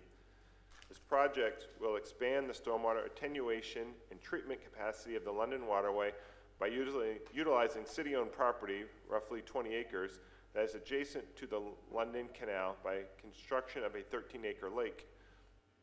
This project is located in the Matanzas Woods neighborhood and is surrounded by residential homes that experience frequent flooding of the roadways. The creation of the lake will reduce peak flow elevations by providing flood storage and treatment to the London waterway, as well as provide a passive park benefit to the residents. The completed project will consist of an oblong-shaped lake, 2 boardwalks, lookouts, 2 wetland features in the center of the lake, and will be replanted the lake will be planted on the water's edge to the extent of the project boundary with native flora to provide additional habitat and environmental support. The city received a grant from the St. Johns River Water Management District in the amount of just over $904,000, and the city is seeking an additional grant from Florida Fish and Wildlife Conservation Commission to fund the aquatic landscaping plantings in the amount up to $40,000. Funding from the American Rescue Plan in the amount of $4 million would pay for the balance of the project. A benefit of this project that the soil removed to create the pond will be relocated to the future maintenance operation complex project as fill materials needed to construct that project. This design has been completed and the project has been bid with time extensions. However, there are no bids. We are currently re-advertising this project seeking contractors to bid on this project. Whoops. Ditch rehabilitation is an item that was added as part of the enhanced program. This was completed with the use of contract work and in-house staff to restore ditches to the original design, as some of the ditches have not been touched in 40 years and required removal of trees and sediment. This is an area that we have seen major benefits to the function of the stormwater system. Some major projects are listed and shown. However, we have completed minor ditch rehabilitation throughout the city. With the loan, we were able to complete the replacement of the K6 rear control structure and the replacement and upgrade of the L4 rear control structure, which has just begun construction. Due to the cost of projects, we were unable to fund the replacement of the last remaining control structure, P1. This replacement, as well as the replacement of minor structures, has been incorporated into the rate study update. Pipelining and replacement is a critical component of the aging stormwater infrastructure. We have begun an assessment of our major pipe crossings by a specialized consultant to assist in prioritizing work. This is an ongoing process. These projects are costly, and we aim to line the pipes prior to the need to close roads. However, we have experienced numerous pipe failures each year, resulting in road closures and detours. Assessment of lining versus open cut to minimize citizen impact is evaluated. As in-house staff gains experience, we have been able to expedite these repairs and complete the work and have the roads reopened in short order with a cost savings as well. This is another item that the current rates are unable to fund, but are a necessary item. As part of the Stormwater Master Plan, staff has evaluated the Belterre Parkway Culvert Rehabilitation and Pedestrian Drainage Project, as well as having our specialty consultants perform an inspection of the culvert pipes. The project is currently under construction and consists of demolition and partial replacement of the existing timber boardwalk, installation of new sidewalk, rehabilitation of 3 84-inch corrugated metal pipes, and reestablishing and improving the roadway system to address current erosion issues, as well as some additional work that Carmelo presented to council last week. In an effort to enhance and stay consistent with the Stormwater Master Plan and council's goals to address drainage related issues, the city intends to improve surface water conveyance across Blair Drive and Colbert Lane at 3 crossings in order to provide an increased level of flood protection for upstream residential areas.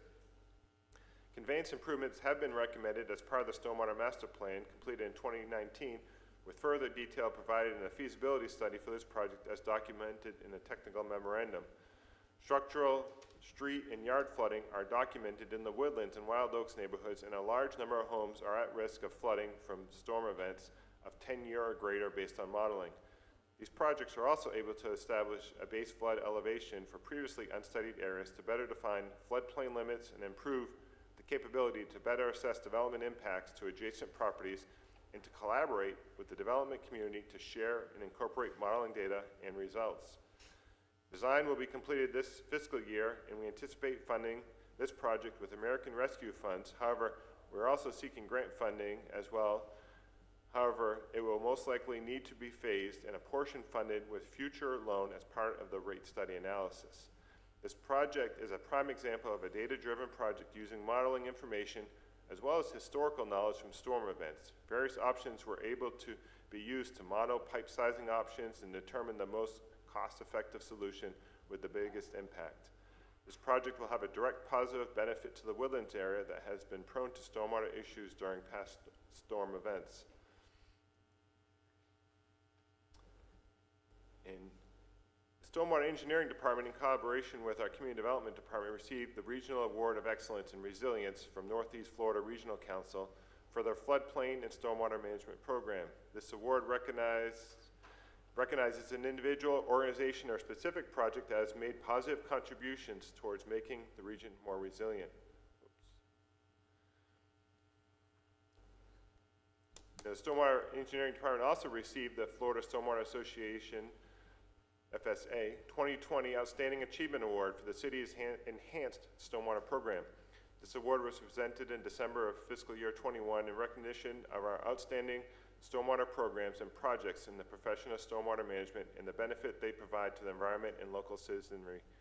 The City of Palm Coast Enhanced Stormwater Program was nominated based on demonstrating development and implementation of innovative projects, innovations in the area of stormwater management and finance, permit compliance, adequate funding, a stable and talented staff, intergovernmental coordination, best management practices, and improved level of service. At the annual Florida Stormwater Association Conference in 2021, a presentation was given highlighting the City of Palm Coast's desire to develop a monitoring program to assess local water quality. This presentation reviews how the city began the development of a comprehensive monitoring strategy based upon regulatory requirements, a GIS-based risk versus consequence analysis, historical data trends, and integration with its real-time canal monitoring network for flood control. So following this presentation, you'll receive, Henry will go through, the city hired a rate consultant to review and assess the stormwater rate and identify rates needed to fund the program. And this slide kind of outlines, sums up what we've covered today regarding our challenges and, I guess, funding shortfalls to continue our program, enhanced program, into the future. You know, some of the budget implications are listed on the slide, as well as various projects, either rehabilitation projects or enhancement projects. The enhanced program is a phased to provide for an annual stepped increase in the rates. The current rate analysis and update is to continue the enhanced program. Data was collected and staff identified current budget implication items and indicated as part of the base level of service needs and identified projects that are currentty unfunded with the current rate structure. An additional ditch crew is proposed with the intention to have the second crew available to work in tandem with the 2 swale crews, as we have realized functional benefits to the swales need to include downstream ditch work. Then I didn't know if we wanted to pause and go through any questions before we get to the rate consultant. Yes, please. Any comment or question yet? You know, the number one complaint I get, swales. And it's something we need to get caught up on and get ahead of, without a doubt. If just a couple of things. You mentioned homeowners' responsibilities. Can you go into more details when we're talking about these swales and the homeowner's actual responsibility and our responsibility? Just want to spell it out a little clearer. Sure. What we find, we do a lot of interaction with residents, obviously. A lot of people don't understand that, as I said, typically the first 15 feet from the edge of pavement is still road right away. Then your property starts. But by our code, once the property is developed, it's the property owner's responsibility to maintain that. And we're only expecting mowing, keeping it clean. The driveway itself, another point that people don't really understand completely, driveway belongs to the resident. And the maintenance of that driveway is the resident's responsibility, including keeping the pipe clear. And typically that's very easy to do if you just do it ongoing. Many of these have been in for years, they're plugged, so that's why we purchased the piece of equipment to go out and clean them out. So it's one thing if I take a shovel and I clean out the beginnings Yeah. of each, but if they get plugged up, Yes. we're going to take over that responsibility and come clean it out.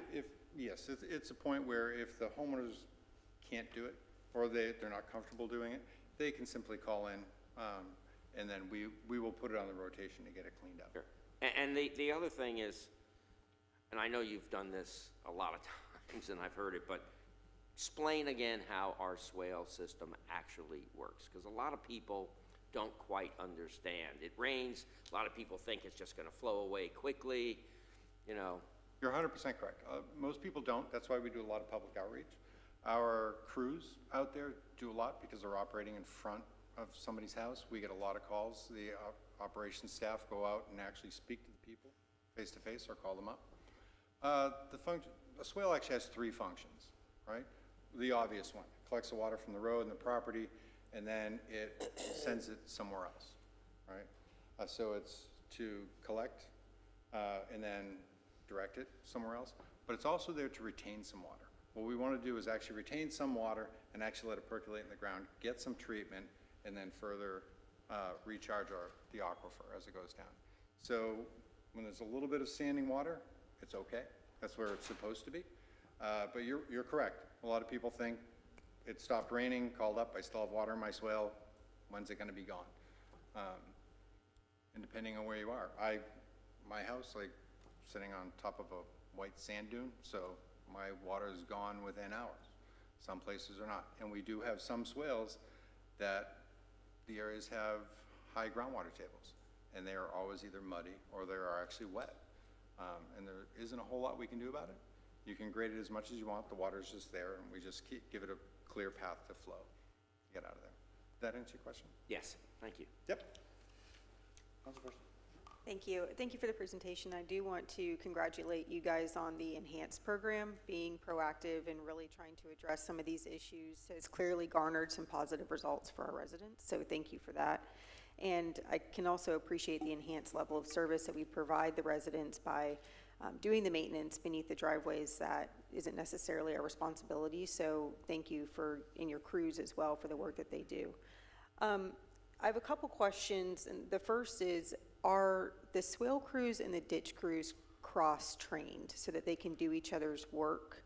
I know that there's some different equipment for each, but for instance, I know we're looking at another ditch crew, but if financially that's not feasible, can swale crews do the work of ditch crews and vice versa? The personnel can, right?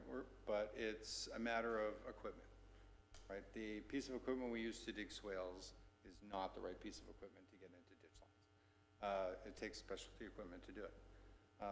Personnel, yes, we do it all the time. People are out sick, people are on vacation, we do swap people in and out. But if we add swale crews, that it's the right equipment to do that job. And if we add a ditch crew, it's the right equipment to do that job. Okay, that answers the question. Thank you. And then the other question I had was, the cost of materials that we've continued to see because of inflation, does that have any indication from what you all are seeing of evening out, of leveling out anytime soon, or has that continued to crawl? Has it crawled at a slower pace? When we're looking at the budget moving forward, if you have any indication regarding that. Yeah, we've nobody knows for sure, but I have posed that question to some of our larger construction management firms that we have on some of our other projects, as they deal with dozens of projects and a lot of current bids and deal with a lot of subcontractors. And they're indicating some of the materials are starting to stabilize, some are coming down, some are still scarce and hard to get. So some of the lead times are still long. Now, some of them feel some of the items may have peaked, some items may, because of the long lead times, may still be, based on demand, continue to rise. So we hope, and they're hopeful that we've reached the peak and things will start to either flatten out. I don't think they've seen much of a decline. It's more of a stabilizing at this point from what I've heard in discussion with them. Okay, thank you. Mayor? I have no questions. Councilman Clufus? I remember when we were talking about the enhanced stormwater maintenance program way back when in 2018. And can we just touch real quick on one thing that's important to specifically my district would be the Blair and also basically essentially how the woodlands are going to be impacted by the improvements to the additional drainage. Yeah, that's one of our, it's a major outfall point for Grand Swamp to get the water flowing through there. One of our major ditch lines runs through Wild Oaks and then crosses Colbert. And there's an area that crosses Colbert, that outfalls through the St. Joe Canal system.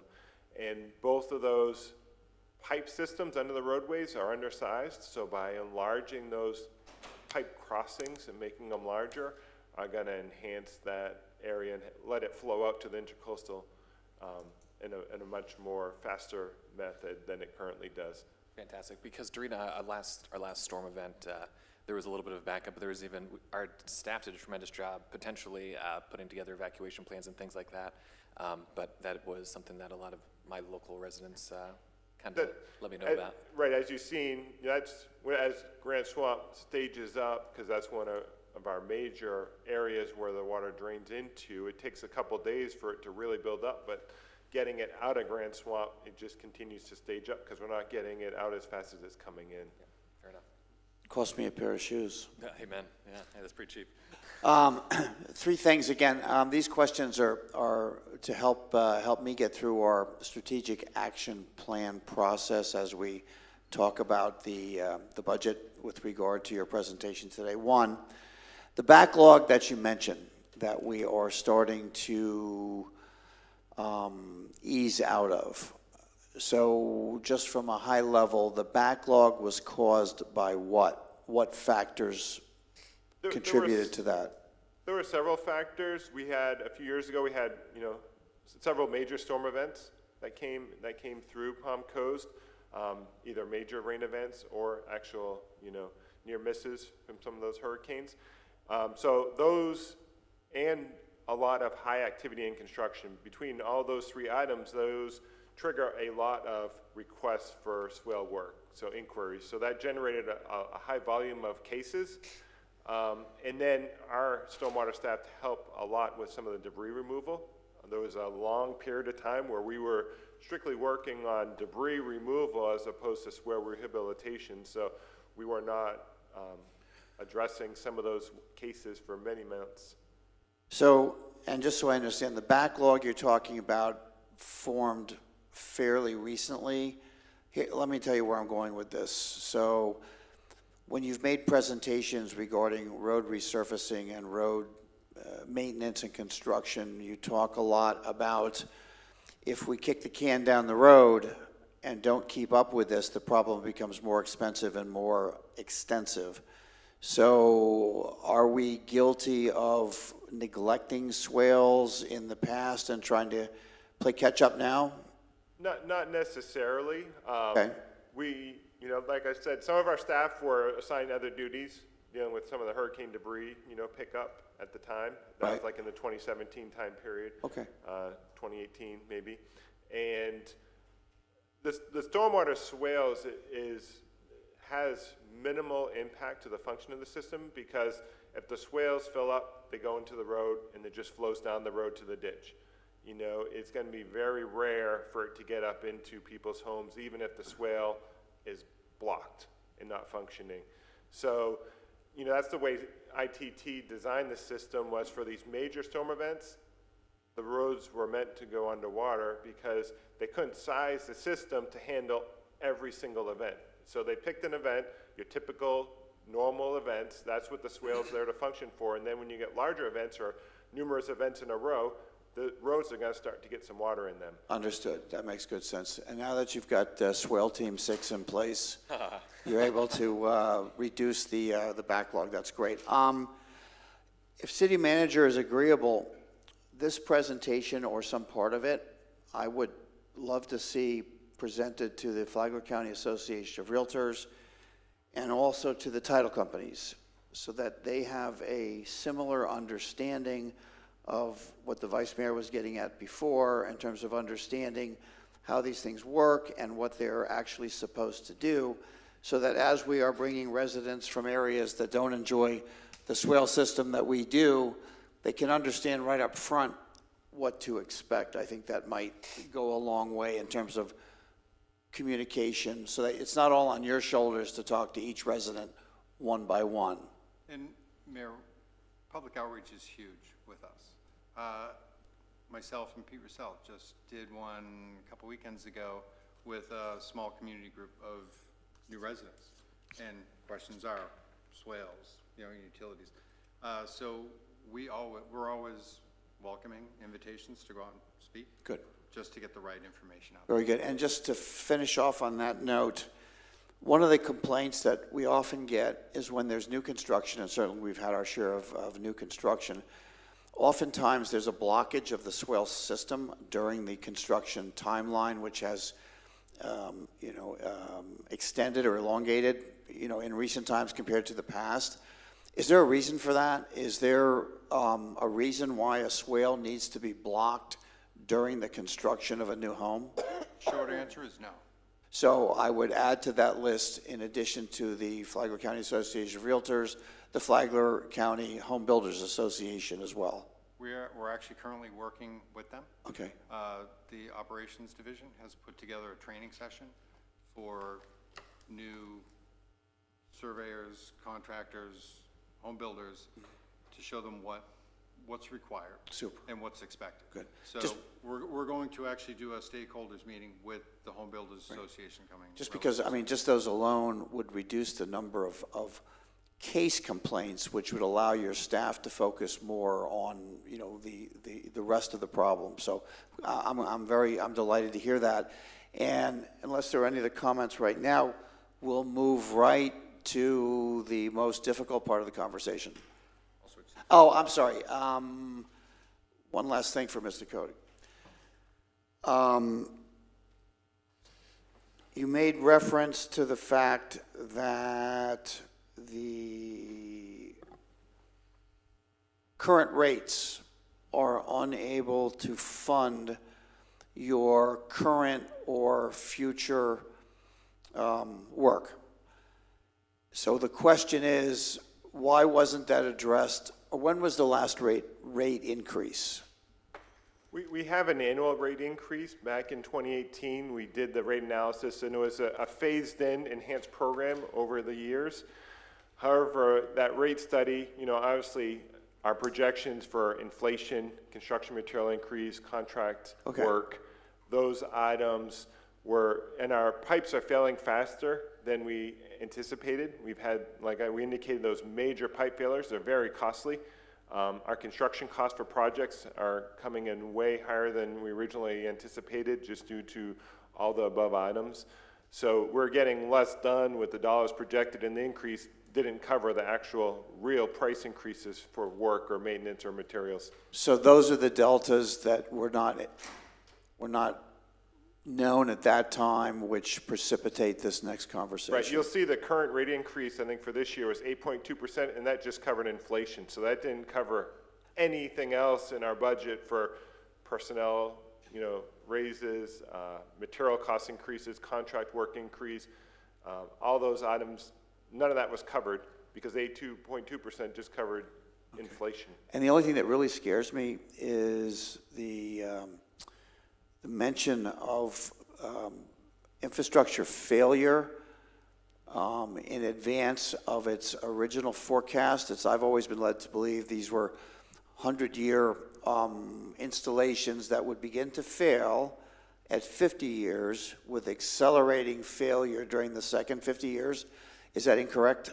That's probably incorrect. Metal pipes do not have a 100-year lifespan. They're more of a 50-year lifespan. And and if they sit in water, or water that changes elevation, or high flow of water, or depending on the soil conditions that they're actually in, can fail much quicker. So you said 50 years? Yeah, so our metal pipes are at the end of age already. So We're on borrowed time right now. So they're very old bones. Yes. Okay, all right, that changes my thinking. Thank you for that. So if there are no other questions, we'll move on to the next part of the presentation.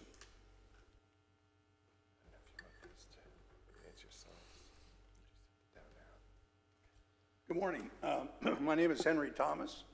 I'm Vice President with Raftalis Financial Consultants. I have been involved with the city for quite a number of years and was involved in both the 2013 rate study and the 2018 rate study that was implemented. At that time, it was just after the aftermath of Hurricane Irma, and it certainly highlighted issues related to your piping and the need for pipe replacement. So when we put that study in place in 2018, there was a significant amount of capital projects identified for pipe replacement, as well as improvements in the ongoing maintenance activities related to ditches and swells. And as you know, even a system that is a fairly new system in terms of the infrastructure, maintenance is critical to its proper operation. So at that time, we made projections of costs based on the best capital estimates that we had. And as Carl pointed out, I think, this recent surge in inflation, particularly as it relates to capital projects, really kind of has overtaken us, and it's fairly recent in the program. So, I've looked around, I've probably done more stormwater studies in the last 5 years than I've done in the first 35 years of my career. And everybody is experiencing these high capital costs associated with these underground projects.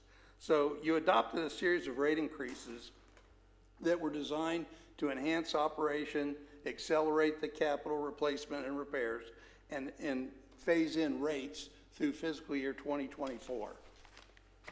The rate increase included 8.2% for fiscal 23, and then in October of 2020, and an additional October 2023, an additional 7.5% was built in for our fiscal year 24. There was an annual indexing provision included in that rate resolution, and it was adopted to increase rates beyond fiscal year 2024 based on the change in the consumer price index, but not less than 2% annually. So had we had the funds to accomplish more in terms of infrastructure, we were hoping that the rates would somewhat mitigate compared to the early 5 years that we focused on. So with respect to the changing conditions that we've seen, again, the rates that were implemented through fiscal year 2022, some things we'd like to point out at observations is that the net operating revenue, that's revenues less the cost of operations and maintenance, that's available for your debt service and for your ongoing capital that you're funding on a pay-as-you-go basis.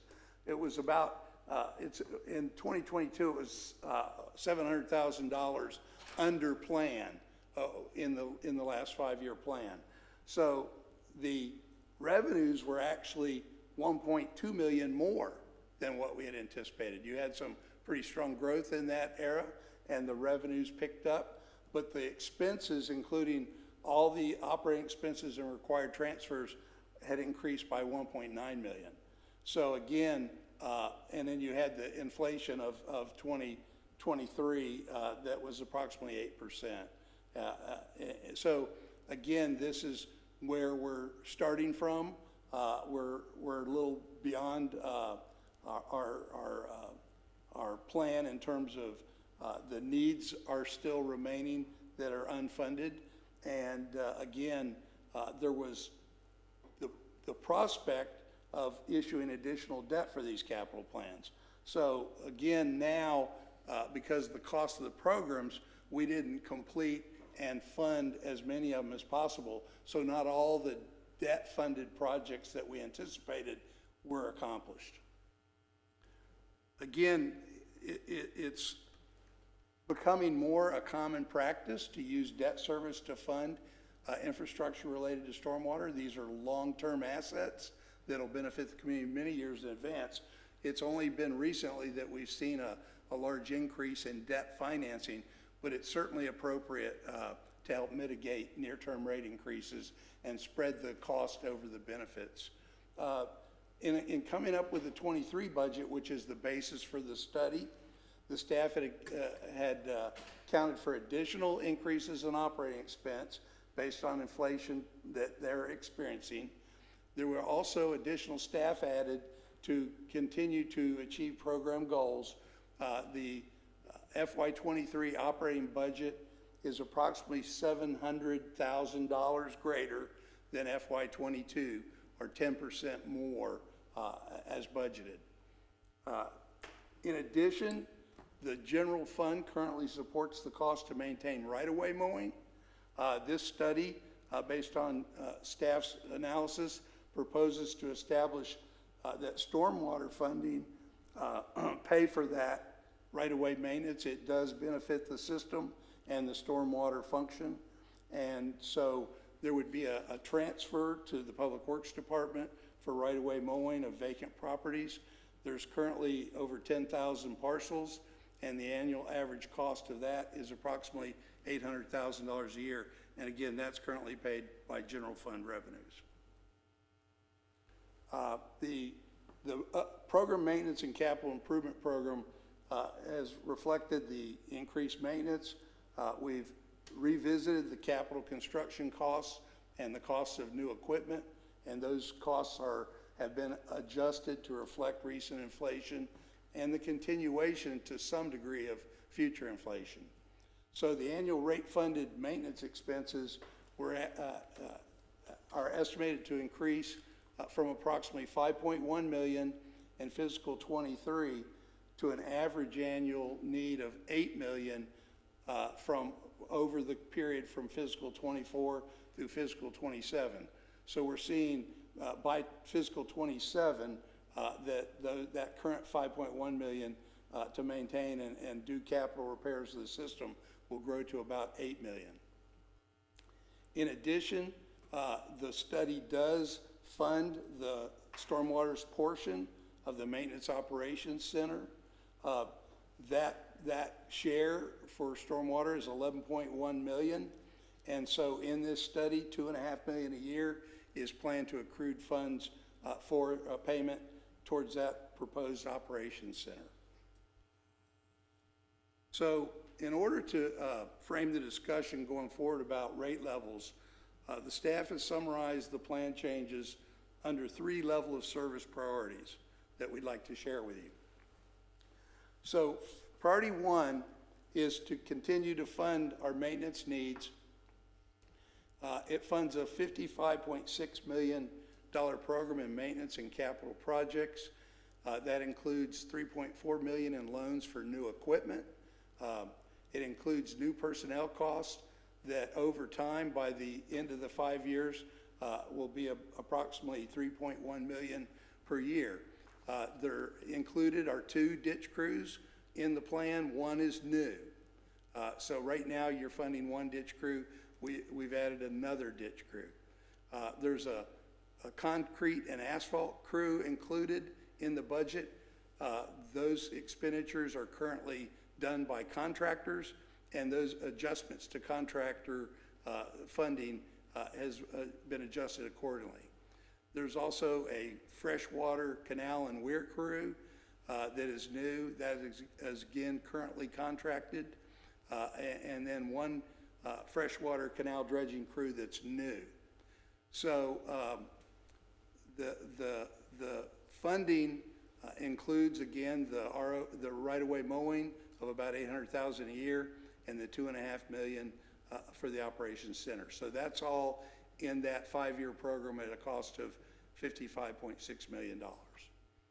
So the second priority then moves towards the capital improvements that have been identified and need to be dealt with in order to continue to maintain the infrastructure and improve the infrastructure to provide additional capacity for stormwater flows and to replace aging equipment. So that funds an additional $40.7 million. You can see there's a list of projects. I believe these were also in Carl and Don's presentation, but you know, there's a number of major projects that are in the plan for funding, and it does assume that 38.1 million of those funds are funded from additional new loans spread out over the 5-year period. And then finally, the third priority level, and again, that funding is in addition to the priority 1 funding. Priority 3 is also to add an enhanced swale maintenance crew and staffing. So based upon achieving priority 1 and 2, in addition, there would be needs of about, for another swale maintenance crew, about $3.5 million in new equipment. And so that would increase that equipment funding to $6.9 million in total over 5 years. It also includes new personnel costs at a cost of an additional $2 million per year by 2027 compared to priorities 1 and 2, or a total of $5.1 million. So there'd be 2 new swale crews, 1 new vac crew, 1 water truck crew, and 1 dirt screening crew. All these would be necessary to do that enhanced swale maintenance and staffing. So again, the level of service priorities, and again, at the time we did the 2018 study, there was quite a bit of discussion and community input, and the master planning had been undergone, and the idea was to enhance both the maintenance level of activity and the capital. And again, based upon cost today, we're falling short on that. So to evaluate those priorities, we looked at the current year and then a 5-year forecast. So we did a projection of revenues, operations, and regulatory and required transfers, program maintenance and capital improvements, and then again, for those levels of service that include additional debt, we looked at existing and future debt payments. So we tried to identify the revenue requirements or estimate them for monthly service rates and what rate adjustments would be required to fund them. So revenues projected at existing rates, there is an increase in future revenues. It's fairly modest. One thing that is unique to your system is you do charge vacant properties. Not all communities charge vacant properties a stormwater fee. So as they convert to developed properties, you're not getting the entire fee increase associated with a developed property. You're getting the incremental increase over and above what vacant lots pay. Also, there was, in recent years, quite a bit of permits for new construction, and there was significant revenue from that. Going forward, the projections for new development are a little more conservative, so that level of revenue is not built into the future as we've seen it in the recent past. Again, some of that contributed to that increase in revenues that we saw over plan. So again, the increase in revenues are assumed to be about 0.3% a year going forward. Again, with respect to the 3 priorities, the funding sources are associated with each program. We're counting on grants right now identified of $5.9 million in all 3 priority levels. Rate revenues and reserves would fund approximately $40 million in priority 1, $42.4 million in priority 2, and $47 million for the cumulative priorities 1 through 3. We have existing debt out there. It's a Series 2022 bank note. It was for $6.3 million, And we've got future debt proceeds for the priority one of another 3.4 million, total funding of 55.6 million. With respect to the strategic capital improvements, that funding increases to 96.3 million. We need to fund about 40.2 million of that of debt in order to mitigate significant rate increases. Again, the outstanding debt is still there in this time frame. And so the final one, again, increases again about another 6 million. Its total funding of 102.9 million. Again, a lot of that has to do with the equipment that it would be very costly to try to fund from revenues directly. So the debt proceeds there would increase to 43.6 million and in order to accomplish priority three. So the new loan assumptions, just real quickly, we've assumed that there's a Series 23 loan for major equipment, a Series 26 loan for major equipment. That's the debt that would be associated with the Priority One program. Those debt service payments will be about $500,000 a year, based on a 10-year note at 5.25% for the first note and a 10-year note at 6% for the second note in 2026. With respect to the strategic capital improvements, again, we've got a number of projects, including the Series 2025 bond, which is construction projects of about 7.3 million. Those are funded over 20 years at 6.25%. The annual payment is 1.5 million. The Series 27 loan for, again, pipe construction and other major capital programs would be 20.8 million in additional principal, funded over 20 years at 6.75%. That would increase the annual payments to 3.9 million a year. And finally, in order to enhance the swale maintenance and staffing, there needs to be another equipment loan, which would be equivalent to about 4.5 million, payments of roughly 585,000. So under that scenario, you'd have debt service payments by FY27 of 4.4 million per year. Again, that compares to your current outstanding debt. So this is the revenue requirements path of the three enhanced, or three scenarios. The dashed line is really the current rates and the revenues it can produce. As you can see, trying to maintain the existing levels of service with some enhancements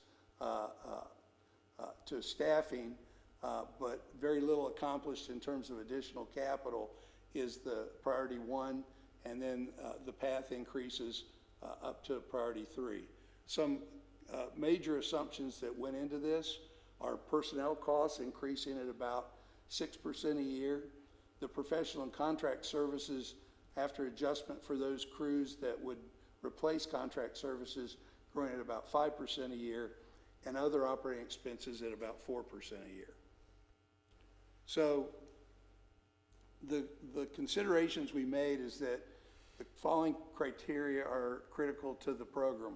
One is to fully fund the operating capital requirements, including right-of-way mowing, which is, again, should take some pressure off the general fund. Provides for partial funding of the maintenance ops center. And when I say partial funding, that's the stormwater share of that.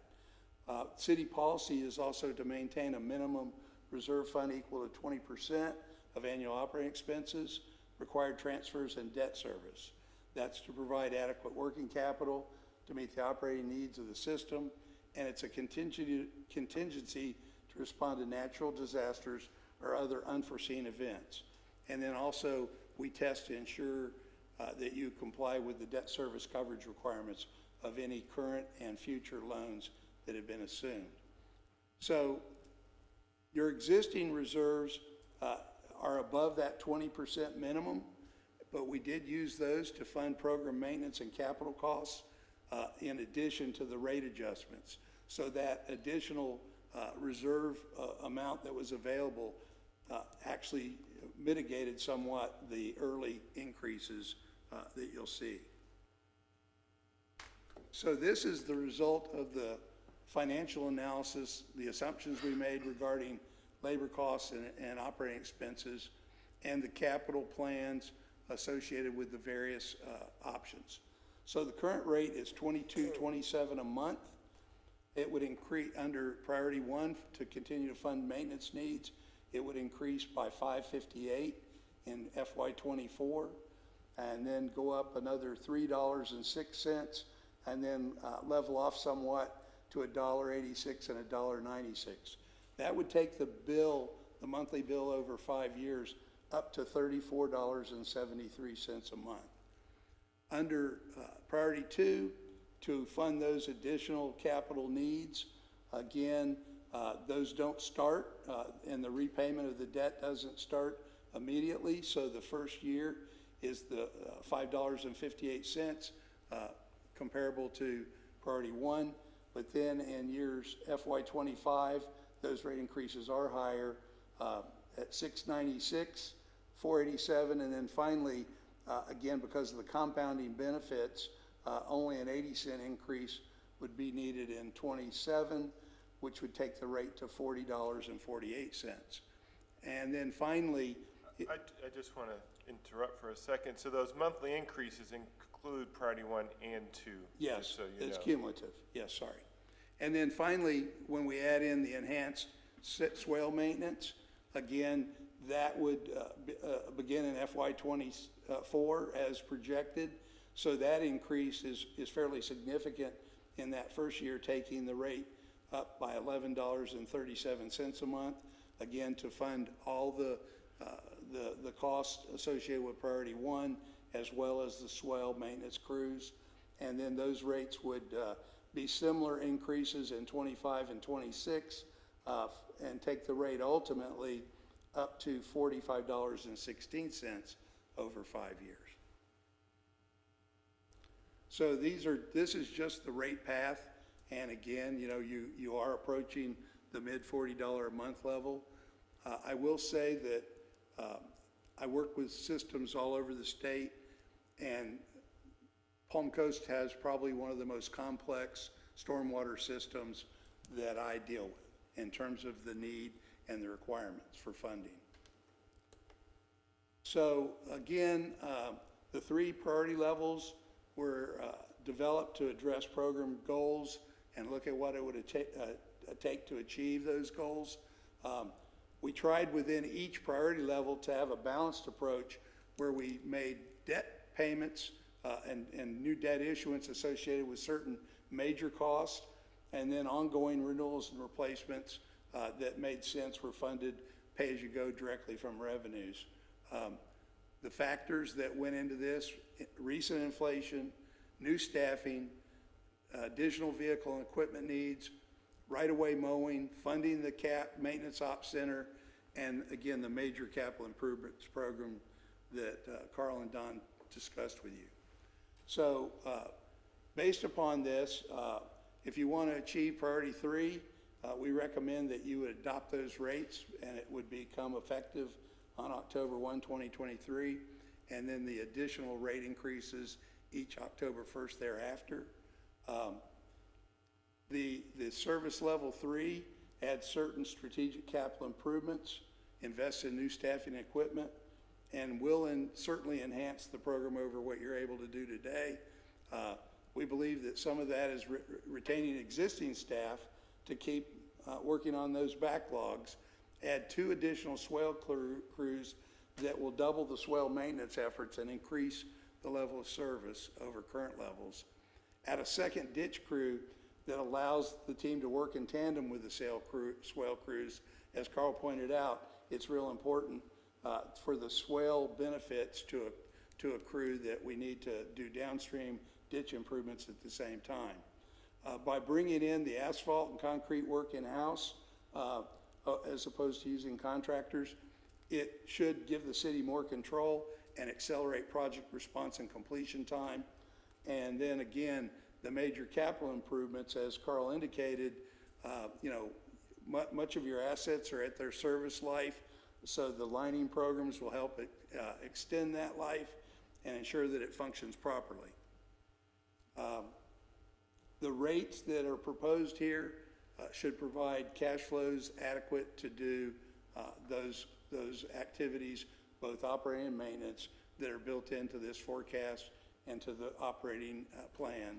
And we think that this time we would recommend that you look at this probably in about 3 more years so that we can see if we're on trend and look at adjustments as necessary to the future program.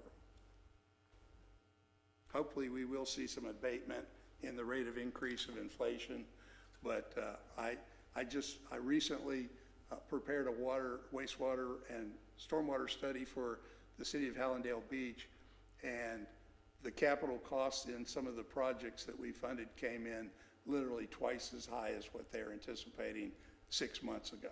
So it's pretty critical out there in terms of the costs that we're facing. So at this point, I'll be happy to answer any questions. Murray, who was the lead person in developing the analysis, is on the Zoom call and can assist as well as Carl and Don. So we're all prepared to answer any questions you might have. So let's talk about the new ditch crew and the freshwater crew. You're talking about hiring our own crew as opposed to contracting out. Is that correct? The one freshwater canal crew, we've only done one major project so far. We only had one bidder at the time, and the project took very long. We feel with the proper equipment and staffing that we could complete it more efficiently and more cost effectively.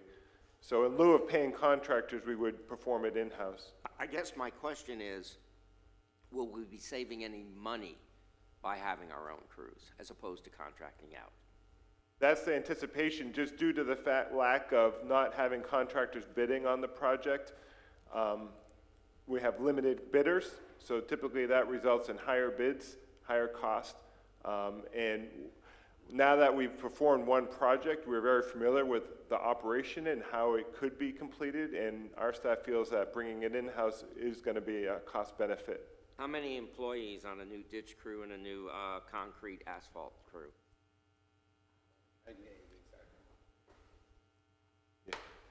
We have some support staff in the back that will assist us in that too. I mean, is it 2 people, a crew, is The it 3? ditch crew, I want to say is like 5 people, but 5 we'll people. confirm that. And then the asphalt crew and concrete crew, I want to say is probably another 5-person crew, but Don will get that confirmed here in a So second. let's just, for the point of discussion, we're saying 10 new people, based on the numbers you just gave me, correct? Yeah. So that's 10 new employees, 10 new benefits, 10 new, the whole 9 yards. Are we absolutely sure this is less expensive than contracting out? I'd like to see some kind of breakdown on that. Yeah, we annually we perform and we review that contract. Those costs have been climbing drastically. One, because we're doing over 50 pipes a year, so they're almost constantly working for the city, and those costs of contract work is not cheap. Their prices keep going up and up as well. Okay. Priority 3, we're looking at basically over 100% increase in that 5-year period if we go with priority 3, correct? Correct. Okay. And can you explain right-of-way mowing to me? Just a term I've not heard. That is the mowing of the residential vacant lots that we currently perform. So I have a question for our city manager, because that's what I thought it was. But we had discussed a while back, I brought up a proposal of charging a user fee to people that own those lots, those undeveloped lots, for our mowing. Have we ever looked more into that? We have. This is one of the methods to address that concern specifically. A user fee specifically as a unit, no, we have not. Okay. I mean, I think, I don't know, maybe 2 years ago, the Observer did a study. They thought we could save about $500,000 charging like a $30, $40 user fee to those folks that own those lots, or give them the option to get out there and mow it themselves.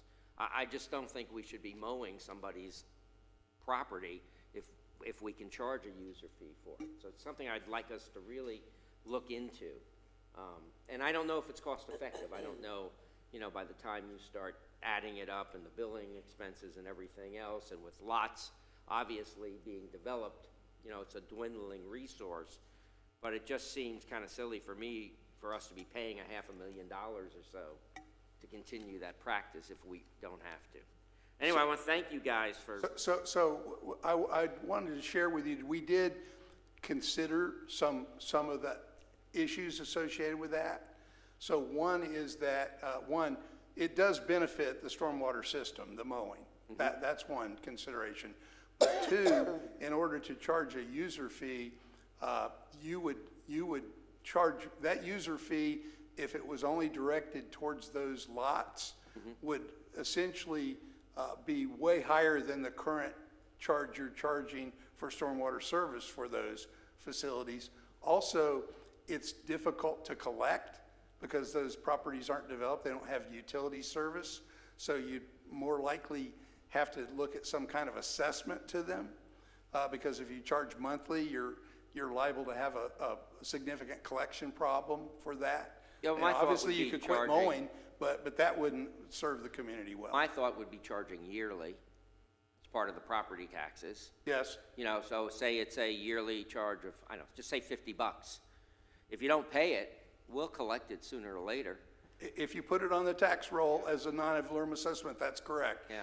So again, it's not that it isn't technically possible, but this again does benefit the stormwater system as a whole, and so we thought that the impact of sharing that burden over the entire community. Well, I understand it benefits the reasonable. system, and that's great, but it also puts an extra financial burden on taxpayers, on people that actually have homes who do mow their swales. So my feeling is, you know, it's not a tax, it's a user fee for those folks that don't maintain those lots. I see nothing wrong with it. I don't think it would be that complex to do. And I know it's not a lot of money, but when we're looking at these numbers that you're presenting us, every little bit helps in my mind. Sure. That's all I have. So, thank you. Thank you for the presentation. And I share Vice Mayor Danko's concerns regarding the cost of adding crews and staff versus what we're looking at for contracting services. So I would like to see that breakdown as well, especially before we approve a rate increase. Just long-term, what are we looking at as far as cost benefit, hiring not only people, but it sounds like that also comes with buying new equipment.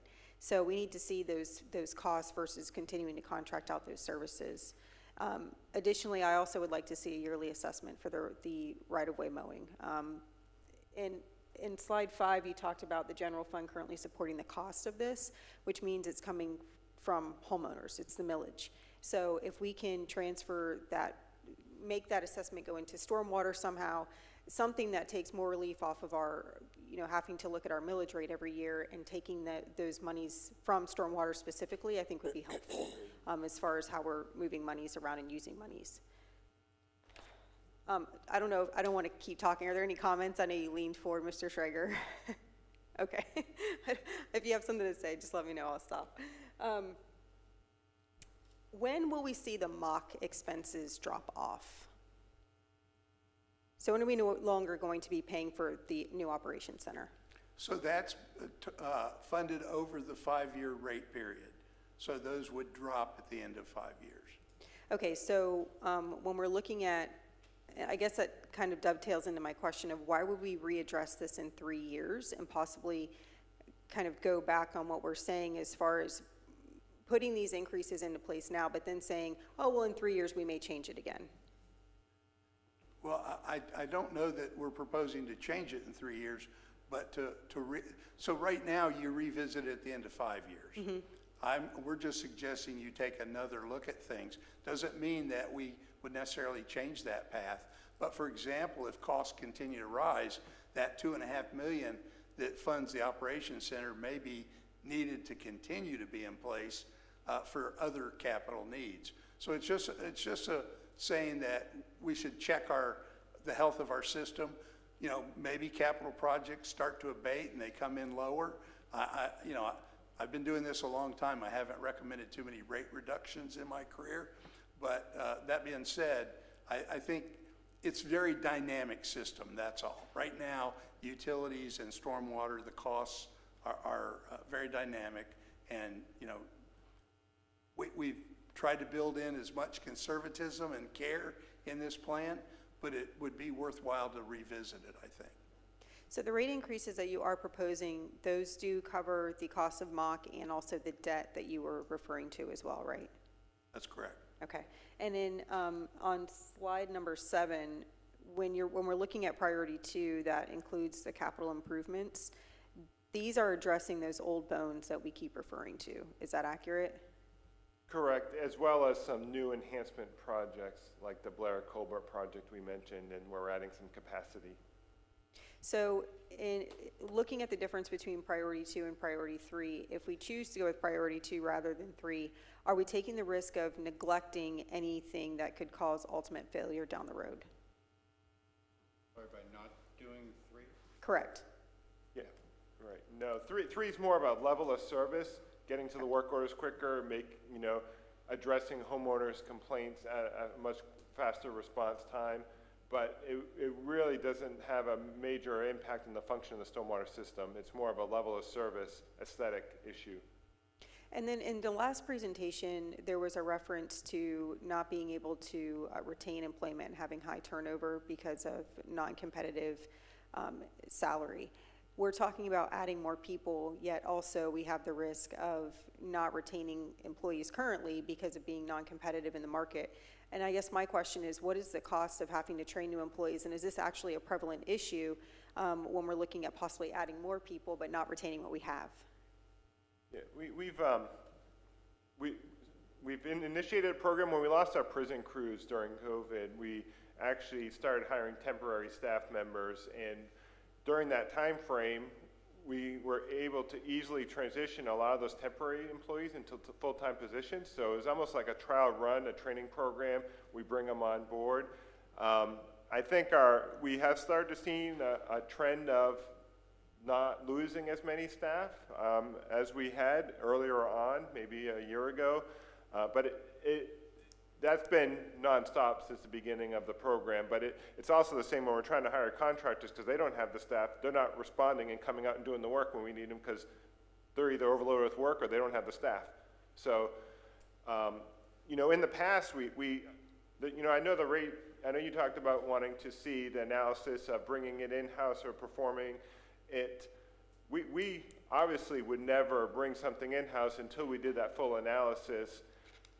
Whether it's contracted work or not, one of the programs that we touch upon, we would also be doing additional work on top of what the contractor does. So it's not 100% apples to apples comparison, but we can provide you that analysis, but we could always leave it as is and still contract the work out, whether with that rate that's in place. It's just whether we're paying our internal staff or we're paying the contractor.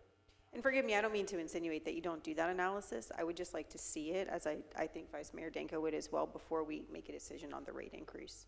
So that's all the questions I had. Thank you. Yeah, and I just want to follow up. I agree with her. We're not, we just kind of want to see it. I mean, we have no doubt that you'll do it. We just want to actually see the breakdown and for ourselves, obviously. So appreciate that. Councilmember Hyder? I agree with Vice Mayor Danko and also Councilwoman Pontieri. However, I have no further questions. Councilman Clufus? Yep. No need for me to pontificate upon what has already been said. I would also be curious to see the long-term analysis on these things. It stinks with these interest rates too. I see we're just kind of like blindly assuming like 6% is like an okay interest rate nowadays. I remember, number one, when we have like state revolving loans, it's like 0.25% or something like that. So there's a ton of money that gets added to these things. But I would also say it is, in defense, it's going to be difficult to kind of forecast with what I'm hearing, the limited crews that are available for contracting services available as far as going into the future. You kind of also add into value of controlling your own future and your own destiny when you have this kind of stuff under your own control and supervision. So I look forward to seeing that information as well, and I thank you for the presentation. This is very relevant, and it is one of the most frequently brought up touch points, as Vice Mayor Danko stated earlier. Couple questions. The $22.27, can you go back for me just the last 2 years, let's say, what was that number equivalent to last year and the year before? With inflation, about 12 cents. No, the actual number. I don't think you have it on the slide. I don't know that we have it on the slide. Let me get to Well, what it. I'm looking for is how much has the average rate changed in the last 3 years? Oh, in the last 3 years? Yeah, it's not on there. It's not on these slides. Do you know? Well, I know the last one was 7.25, and then it was an 8% increase the year before that. So I've got Murray on the line. Murray, can you hear us? Bless you. Thank you. Yes, Henry, I can hear you. I can find that information. Okay. If there are other questions, I can search for that information and let you know when I have it. So he's wanting to know what the rates were. I want to know what our residents have suffered in terms of, what is this, 22 and 22 The point? 2 years before the current one. Right, that's all. Well, Okay. I believe in 2011 was the last increase, it was 1165. So in 2019 fiscal year, we started the rate increases incrementally since then. So basically, we've doubled the rates probably from what they were in 2011, because they remained flat for So 6 to 7 2011, years. that's too far back for me. I want to know the That was last. the flat rate. So in 2017, it was 1165 also. And what about the last 2 years? Here, we have them right here. So, Thank you. on January 1st of 2013, it was increased to 1165. In October 1st of 2018, it went to 1555. October 1st of 2019, it went to 1723. October 1st of 2020, 1891. October 1st of 2021, 2059. October 1st of 2022, 2227. Okay. And then we have one more coming up in 23 that's already been adopted to raise it to 2395. All right, so you've got a steadily increasing trend line, right? Okay. Right, it was a phased-in enhancement program, because we didn't want to double the rate in 1 year. No, but we've been trending this way.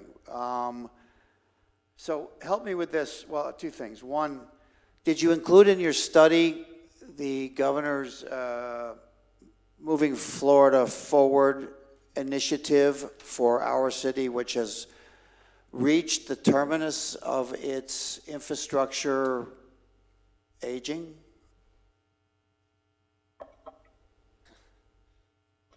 I mean, I know that news is fresh. It just came out. There's a lot of money out there, and I don't know the details of the legislation, but it would seem to me that we would certainly qualify if, in fact, we've reached the end life of our infrastructure as a city for those components that are metal and have, hit the end of their lifespan. Any grants associated with that program are not taken into account. Okay. But again, that's another good reason to update this thing. If we were to get a substantial grant through Okay. that program, it would have a All very right, so beneficial. we'll talk about that. And then the other question really is, and I think this relates to your questions as well, is, I'm struggling with that, the growth in revenue. So we've had a trend line always increasing on the revenues or the fees being charged to our residents, and they seem to be completely negated by the inflation rates. I'm not understanding if there's something else which has precipitated the request for additional debt and debt service that accompanies it. It just seems too clean, how can that be? Okay, so. Based on what I hear from your other departments in terms of community development and projected growth, I'm having trouble balancing those two concepts. So in addition to the inflation impacts, keep in mind that we've got, again, in all these scenarios, that right-of-way mowing program, if that doesn't go in there, that would have a positive impact on rates. Also, funding of the ops center at $2.5 million a year is built into these rates. That wasn't anticipated in the last 5 years, okay? So those are factors in addition to inflation. And while we did assume inflation in the last study, it certainly outstripped anything that we built Okay, into those. all right, fair enough. And how much growth have you anticipated in the next 3 years in terms of new customers? So the revenues at existing rates are at 0.3% a year, but there's a little bit of trade-off. While there's new customers built in, and Murray, you can weigh in on this if you would, but it's offset by the fact that all your new customers were at one point vacant lots, and they're already paying a fee. So the incremental revenue is not growing at the pace of growth because you're only getting the additional revenue of a single-family charge over the vacant charge. So just as an example, let me just pick one. So Palm Coast Park, you're suggesting that those fees have been paid historically and you don't get much of a bump as those houses are CO'd and come online? Well, there's not, it's not the full bump. It's not the full $22 is the point. Yeah, Don can touch upon how ERUs. So how much Palm is it? Coast Park would have its own stormwater system, so Right. they get a reduced charge because they're managing their own stormwater.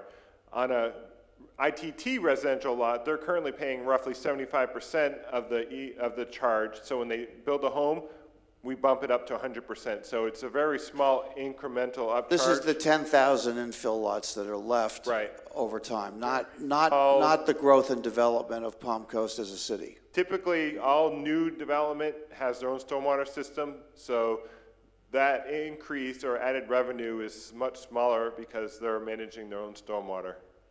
Okay. But they do outfall to our system, so they are charged somewhat, but it's a much different rate. And the last question, and if it's too small a detail, then just we'll skip it.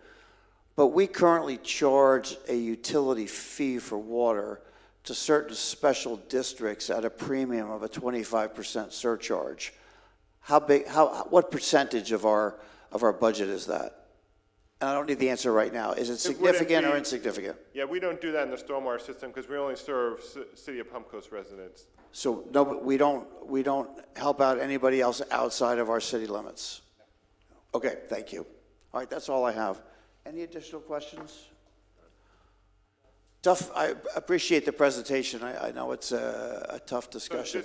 I mean, to be clear, to move forward, you're asking staff for a couple items. One of them was the breakdown of the added crews in lieu of contracting the work, which is also going to include additional level of service items that they may be performing. So that'd be for the ditch crew, the two swale crews, and the concrete asphalt and the canal dredging. So any crew we're going to create or replace that we contract out. Good. And the other follow-up, and this may be City Council as well, is the process for us to consider a fee structure. It can't be a tax, it has to be a fee structure, a service, provided that residents that own vacant lots would pay to eliminate the right-of-way mowing. Some type of assessment or And, something. Yeah. In the collection process, because Well, currently our vacant ITT lots. Legally, the actual process that could happen, okay. We bill those annually, and that's one of our areas where a lot of those customers don't pay. So they can sit vacant for many, many years, so it could be a long time before the city sees those dollars. So that's just something to think about. And then as you indicated, it's a very complex system to monitor and manage as they pull a building permit. When do they CO the house? So you need a multitude of staff internally to track all that and not bill them, convert them over to an undeveloped lot to developed lot. So maybe it you could be very highlight the time-consuming process. and administrative costs could Yeah, go up. so you highlight the process so we understand the complications with it. That would be very, very nice. And I'm sorry, you didn't identify who you had online? Murray Hamilton. And he works for Reftalis as well. Very good. He's Thank a you. vice president with the firm, and he's been involved in the last two Great. studies along with me. I would suggest on the mowing user fee, we try to keep it as simple as possible. A yearly fee, and I wouldn't try to prorate it, like for instance, if I had a lot and I'm paying $50 a year on my property taxes, well, in July, I now start to develop that lot. I wouldn't try to prorate that. I would make it a yearly user fee, And when you start your development, they notify us. We make sure next year you don't get tagged on that fee. I would just try to really keep it simple. And we'll get council involved with that too, Yeah. so we make sure we don't And cross I'd over our like to boundary. say that if you move forward with that one, there's a lot of statutory requirements. Right. Well, that's why we have And council. you may have to prorate that fee. I'll defer that to Right, the city okay. attorney. So I you- was you- trying to give the good news first till she gave us the bad news All right, later, you've I got, guess. you've got. I you- figured you- it was, You've but- got to just, but I would offer up, just so, so council is aware of it, there are examples of exactly that going on here in the community now in certain communities. Yes, I've found them. Very good, okay. All right, if there are no additional questions, you guys did a lot of work, and we appreciate it very much, so thank you. And again, these questions are meant to help us go through our strategic action planning process, so we're able to kind of get a lot of it out now and help you understand where we're coming from. So thank you again, gentlemen. All right, we'll now move on to the second to last presentation, which will be the council priority for community center parking. Always a fan favorite.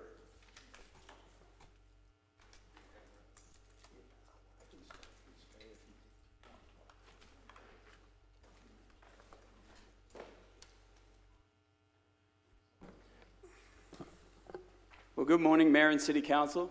James Hurst, Director of Parks and Recreation. With me today, I have Chief Berryhill. Today, we're going to present to you just a quick update on the progress for the community center parking expansion. I will go through a few slides talking about the community center, and then Chief will come in at the end for the fire stuff. So just a quick reminder of our strategic action plan core beliefs with our mission of delivering exceptional service by making citizens our priority. And again, just a quick reminder of our pillars of priorities with the community center parking coming under the safe and reliable services. Next, we'll focus on our actual council priority, which is has staff been instructed to seek opportunities for the community center to help relieve the parking pressures. This will be done in the following approaches: evaluating utilization of the community center playground and basketball courts, conducting a detailed analysis of city-owned lands and facilities, and then also the repurpose of Fire Station 22 to preserve the historical value. Progress to date, we've done an analysis of the playground and basketball courts. We've taken some numbers. That's in the next coming slides. Chief will talk about the current conditions of Fire Station 22, and then also we have some completed draft drawings of the new parking lot options as well. Quick overview of, hopefully I can get here we go. Quick overview of the private, public businesses that we've approached that are around the community center. So obviously the community center here is in the green. The fire station is also in the green. To the east, we have the Florida Healthcare.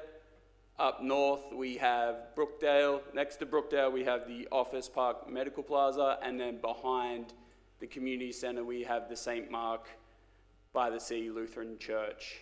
And we'll go through each one of those and their opportunities. So we do have a current partnership with Brookdale. We use those for their overflow. We use their lot for overflow parking and also for staff parking if needed in case we have some big rentals there at the community center.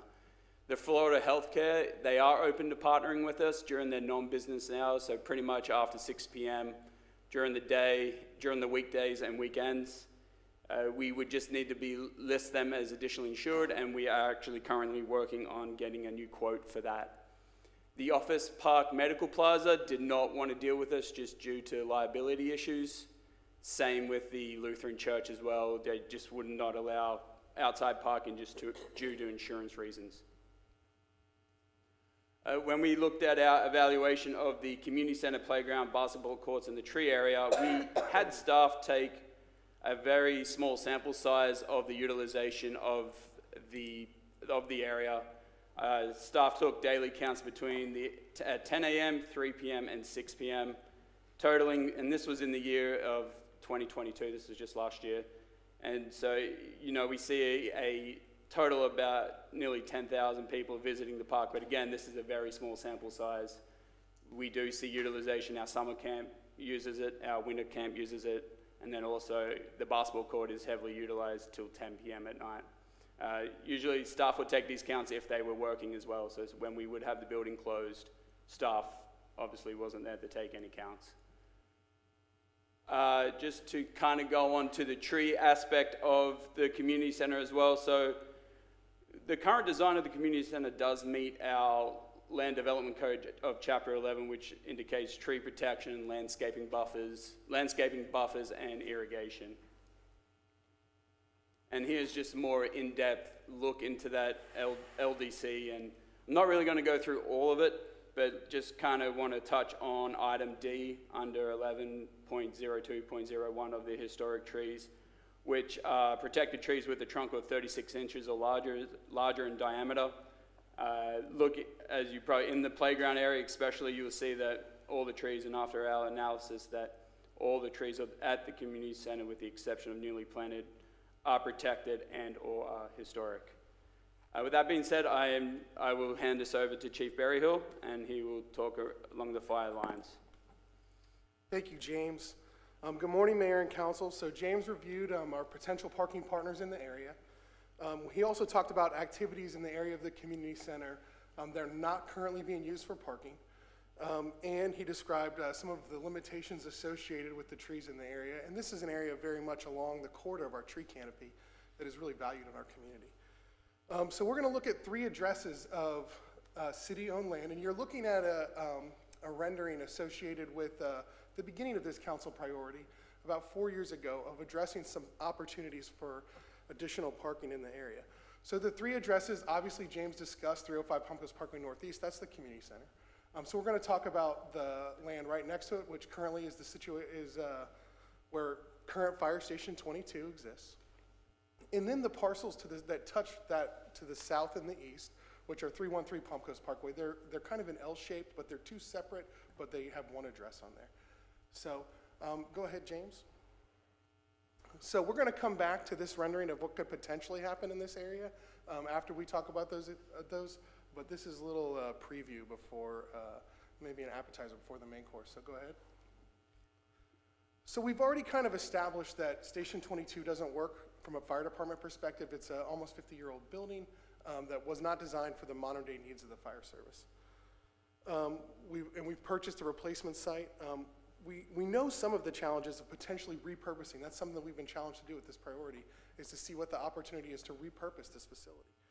And so we know some of the challenges that we have, the 3 potential 6-figure challenges associated with it are beam rot, a new roof, and then upgrading to the current code, so that the actual cost estimates are going to be something that Carl will be addressed in Carl's next presentation. But essentially, the design consultant that's coming before you after this presentation, part of their scope of work is to give us a true cost estimate of what it would take to bring Station 22 up to some standard. And a real specific challenge is that changing the classification of occupancy would require us to meet all the existing codes. So we're kind of grandfathered in under some older things today. And so we anticipate that to be a very expensive endeavor. But we're not, we've looked at some funding opportunities. So specifically, we've identified a grant program through the Florida Division of Historical Resources. Last year, it funded about $2.25 million in projects across the state of Florida, 61 projects, with the maximum funding that it gave was $50,000. The match requirement is probably a 1-to-1. There are some places that are able to fund a 25% match requirement. But again, we're not necessarily talking about tremendous dollars available there. We're looking for other opportunities as well. Additionally, we're considering a way to memorialize the role that Station 22 has played in this community. It's our oldest building, and it's played a significant public safety role. It's been a volunteer fire station. It's housed Flagler County Sheriff's Office personnel. And we've definitely taken a lot of blood pressures there. It's been a part of our community for a long time, and we're looking at a way to memorialize it either at the current site or with the replacement station. Let's take a look for a second at 313 Palm Coast Parkway Northeast. So if you can see the areas to the east and to the south are wooded areas. Something that we should know about those areas is they do have a part of our stormwater presentation I know you thought this was the halftime show from Carl, but he always comes back. You can see on there that we have a lift station associated with that property. But this property is in our current zoning. It's zoned for what's called Parks and Ground. So it would be within our current plan to utilize this for our parking. And it's also the most connected to the community center. As you saw with some of the options that James presented, none of them is connected in an intuitive way to the community center. And that's one of the challenges we've seen as we try to support our residents. So both of these are here. There is some stormwater options, some stormwater challenges, but it's a very doable project. We're going to go back to that rendering here in just a second. But before we do that, there is some other city-owned property on the land, and what you should know, you see some of these trees here. Some of those trees on the current property would be not removable based on our land development code, and the fact that this is in that tree canopy area of the city that we consider our community really values. Additionally, the other properties possess significant environmental restrictions tied to projects or processes currently in place, and we didn't see them be viable. And additionally, while they are walkable, that's a little bit of a stretch for what our residents would expect. So these are the properties that we can send you. So let's go back and look at that rendering that happened about 4 years ago, where we took a look at what could occur if we had the total Station 22 site. So the thought was a two-phase approach, specifically because we don't know the final fate of Station 22 and what we'll be able to do or not do with that. So phase one would add 70 parking spaces, and that would be just that 313. So that doesn't include any of 307 Palm Coast Parkway, which is where Station 22 is located today. And it would be connected-ish to the community center. I don't know if that's a good word or not, but I'm going to use it. And it would be, but it flows right into the walking path right now that connects our trail and Station 22's parking lot. How many spaces would it add again? I didn't hear you. 70. 70. Yes, sir, 70. And then if Station 22 is cost prohibitive to be able to continue to utilize that structure, and we were to raise that, we could get an additional 42 spaces. Part of that is due to some of those protected trees on the site. But we could get an additional 42 spaces. It would be totally connected. An additional 112 spaces. The current community center parking lot has 116 spaces, so that would be a total of 228 spaces. As we've moved in timeline, you've heard some cost estimates changing. So we don't have a cost estimate for this project today. We really need some direction from you on what you think is the priority here associated with that. So that's our presentation for today, and we're happy to answer any questions. I think 70 additional spaces would be greatly appreciated. I don't know if we need to go further than that, but you know, we don't have enough parking there. It's really that simple. And what's that song? Pave paradise and put up a parking lot? Yeah. Yeah, I'm sorry, but we need some parking spaces. So I like that number 70. That's all I have. Thank you for the presentation. I don't have any questions. I just would really like to see if we do end up taking the fire station down. I know I've spoken with Chief Berryhill about this, specifically memorializing 22 somehow on that property, whether it's a plaque or a bell or whatever it may be that you all determine. Just really want to see that done so that we don't lose sight of that historical building in the community. Yes, I'm actually at the community center quite often, and I do agree that we definitely need additional parking spaces there. I could see that where it would be feasible to memorialize Station 22, being that it is actually an historical building here in Palm Coast. But definitely we need more parking spaces at the community center. Yep, I would absolutely concur. It's not only just a historical building, but some of like the cornerstone pillar people of our community have passed through there. It's also very reminiscent to me. That really goes in line with the old community center. That building, I mean, it's a million times better now. It used to be like a basement above ground, basically, with no windows around it, but it's such a beautiful facility that it drives so much demand and traffic that those 70 spots would totally be welcomed. And I think we've all been there now once or twice at community city events where, I mean, we're parking across the street, we're going down Clubhouse. It definitely is time because of it speaks to the magnitude of how great our community center has become. So I support all those things. Just one comment. Chief, you mentioned repurposing or refurbishing, I guess, the existing building. For what purpose? As a fire station? Well, part of, no. First of all, no. Or doesn't- what? It doesn't meet that need. Well, part of the direction that we've received is that we would like to look into this building. So it would potentially, I believe, be considered a place where we could have other Parks and Rec community events. There is an interested stakeholder in occupying that thing, and my understanding is that they're very interested and very nice, but they don't come with very much funding. You know, those Is are that some from of your the historical perspective? It is, yes, sir. So that's my. Okay, I just want to understand. So the expense that you're concerned about wasn't to get it up to speed, to use it in its current function. It was for some, okay, just want to No, make sir. sure.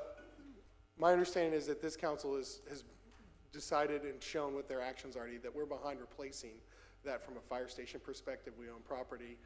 You understand that we pay more money for a truck that's smaller and does less to fit into that station that doesn't meet the needs of the modern. And just to plug a seed out there, so memorializing, of course, but memorializing on a somewhat grander scale, if we could, in fact, bring some of the history of Palm Coast to help memorialize not just the fire station, but the city itself, provided that additional parking, which is, that's not something that we are going to have a lot of flexibility with. You just have to have it. It's otherwise you're going to restrict the use of the facility, which is not in favor of the residents. So it's just something for us all to think about for the future. So with that, gentlemen, thank you very much for your presentation. Which brings us to item number 5 under section F. And I guess, Council, if you would read that resolution in for us for discussion. This is for a resolution for construction management services, design and construction services for new fire stations and multiple bay door replacements. A resolution of the City Council of the City of Palm Coast, Florida, approving contracts with Wharton Smith, Inc. for construction management services, contracts with Schenkel and Schultz, Inc. for professional design services, and a project contingency for design and construction management of new fire stations and multiple bay door replacements, authorizing the city manager or designee to execute necessary documents, providing for severability, providing for conflicts, providing for implementing actions, and providing for an effective date. Yes, Carl Cody, Director of Stormwater Engineering Department. I figured you heard enough from me today. I actually wanted to introduce you to one of our newer employees. He started here about 6 months ago. Eric Gibo is an architect. He oversees all our park facility capital projects here in the city, and he is going to make a presentation today on this item. Good morning. Good morning, Council. Mayor Alphen, City Manager Bevan. I am pleased to present to Council for approval design and construction management services contracts for new fire stations and renovations to an existing fire station. The projects associated with this presentation are part of the 10-year capital improvement plan to address fire department response times and involve replacement of an existing station, modifications to an existing station, and the construction of a new facility. These are all separate projects and will be contracted independently with the design professional and the contractor. Replacement Fire Station 22. As Chief Berryhill indicated, the current Fire Station 22 was built in 1977 and no longer serves the current needs of the fire departments. Improvements and maintenance over time could not adequately address the functional and firefighter health safety issues associated with the building. Additionally, customized apparatus was required due to the size of the bays. Replacement is definitely necessary. Staff reviewed various potential sites. An available parcel at 350 Palm Coast Parkway Northeast was selected based on its size, location relative to response times, and affordability. The new site is located approximately 1/3 of a mile east of the existing site. New Fire Station 26. A fire station location study was performed in 2020 to determine the most effective site to achieve the required reduced response times. With anticipated development in the area south of State Road 100, east of Belterre, and the proposed extension of Citation Boulevard, a site was selected on Seminole Woods Boulevard for the construction of the new Fire Station 26. The site selected is a 27-acre parcel centrally located in the area of needed service. The size and configuration of the site allows for various opportunities for locating the building and allows for potential future expansion of the facility or the construction of additional buildings on the site. Modifications to Fire Station 25 include the replacement of the overhead apparatus bay doors with new bifold doors to facilitate ease of maintenance and a more rapid door operation. The scope of work also includes the conversion of the facility from propane to natural gas. An assessment will also be done to determine the facility's future needs. The new fire stations will be funded through fire impact fee funds with the modifications to Fire Station 25 coming from capital projects. Now a little bit about the schedule. The project duration will vary with each scope of work, but it is anticipated that the design of all projects will begin with the award of the contract in March. Fire Station 22 should complete design at the end of 2023, with construction completion in September of 2024. Although design will initiate with a contract award, Fire Station 26 will have a delayed construction start date to be determined based upon available fire impact fees.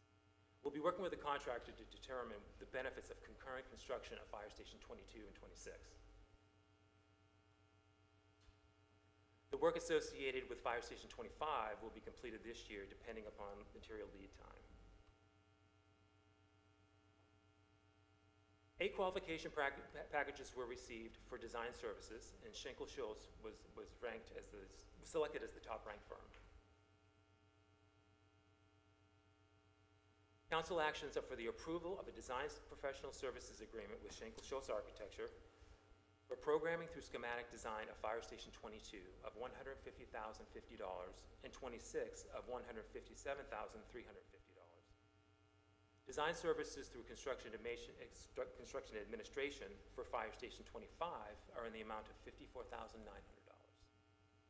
Staff will be coming back to City Council in the future to present the schematic design and to approve contract modifications for design services to provide construction document and bidding phases of the project.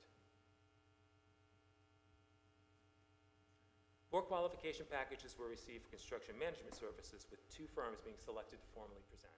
Wharton Smith was selected as the top-ranked firm.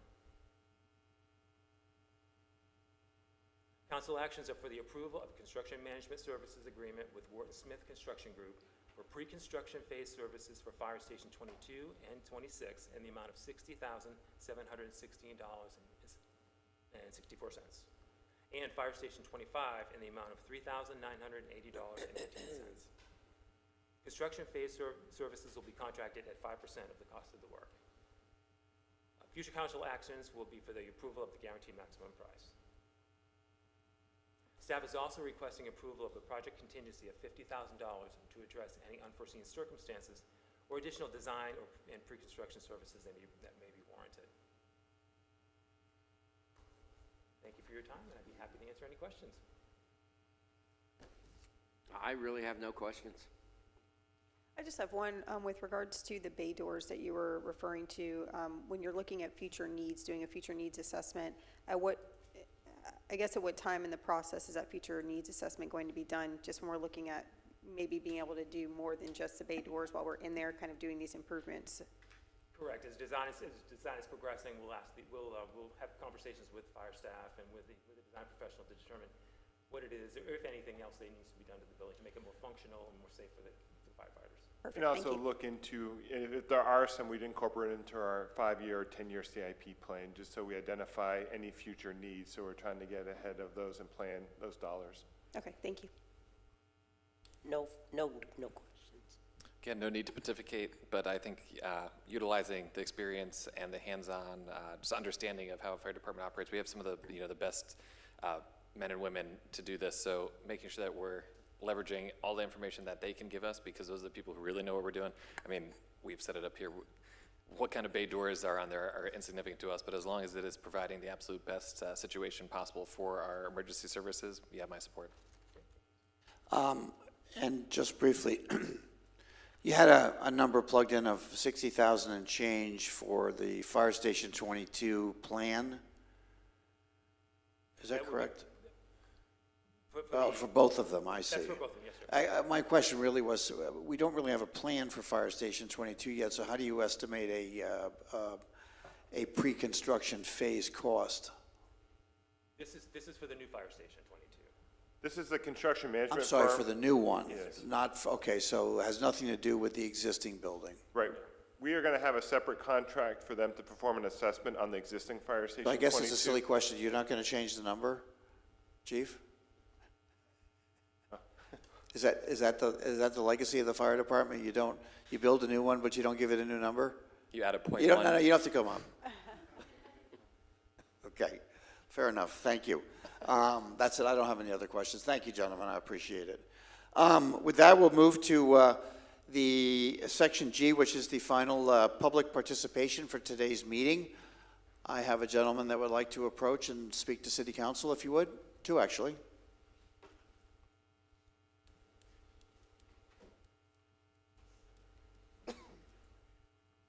Gene Dowd, Palm Coast resident. Good morning, Mayor and City Council. As usual, I'd like to take a second to thank all military men and women currently serving, all veterans that have served. I'd like to thank all first responders, law enforcement, fire, EMTs, and for all they do. And I always get tripped up on this, and I'm sorry I'm going to go there. Many gave, some gave all. And I never find the right thing to say about that, but I thought about it, and when my father passed at 83, my mother was sitting there, and when the sergeant knelt and said, "From a grateful nation," presented him with his flag. That's the best I can say to veterans' families that have lost all of a son. I'd like to thank all city employees, from the city manager on down, and I'd like to especially thank the men and women that organized Tunnel to Towers on the 4th. It was a great event. I didn't get any faster, but it was a good day. It was a lot cooler. So thank you to City Parks or whoever organized that. I have two questions, but the first, last week's agenda was a long one. I don't know how you City Council do it, Mayor. You're not a part-time workforce. Your hours are long, your presentations. I started reading the agendas that go out.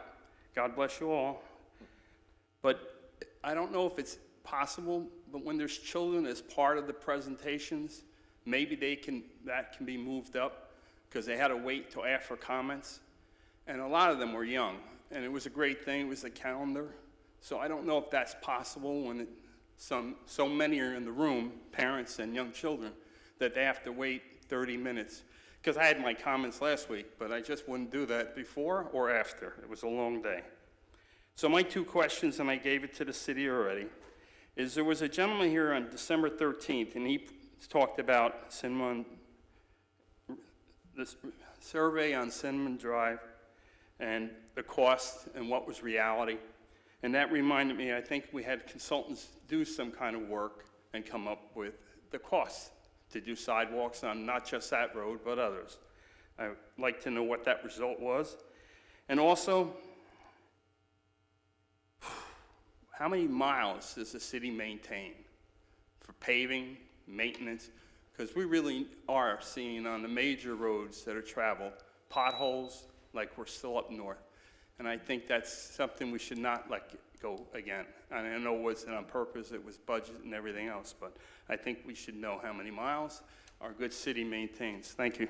Thank you. And I think the city manager will be able to follow up on those points with you after the meeting. Okay, thank you. Yes, sir.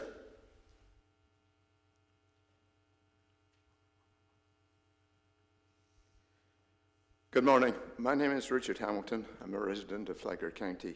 Apologize for prolonging your meeting this morning. It's already the afternoon.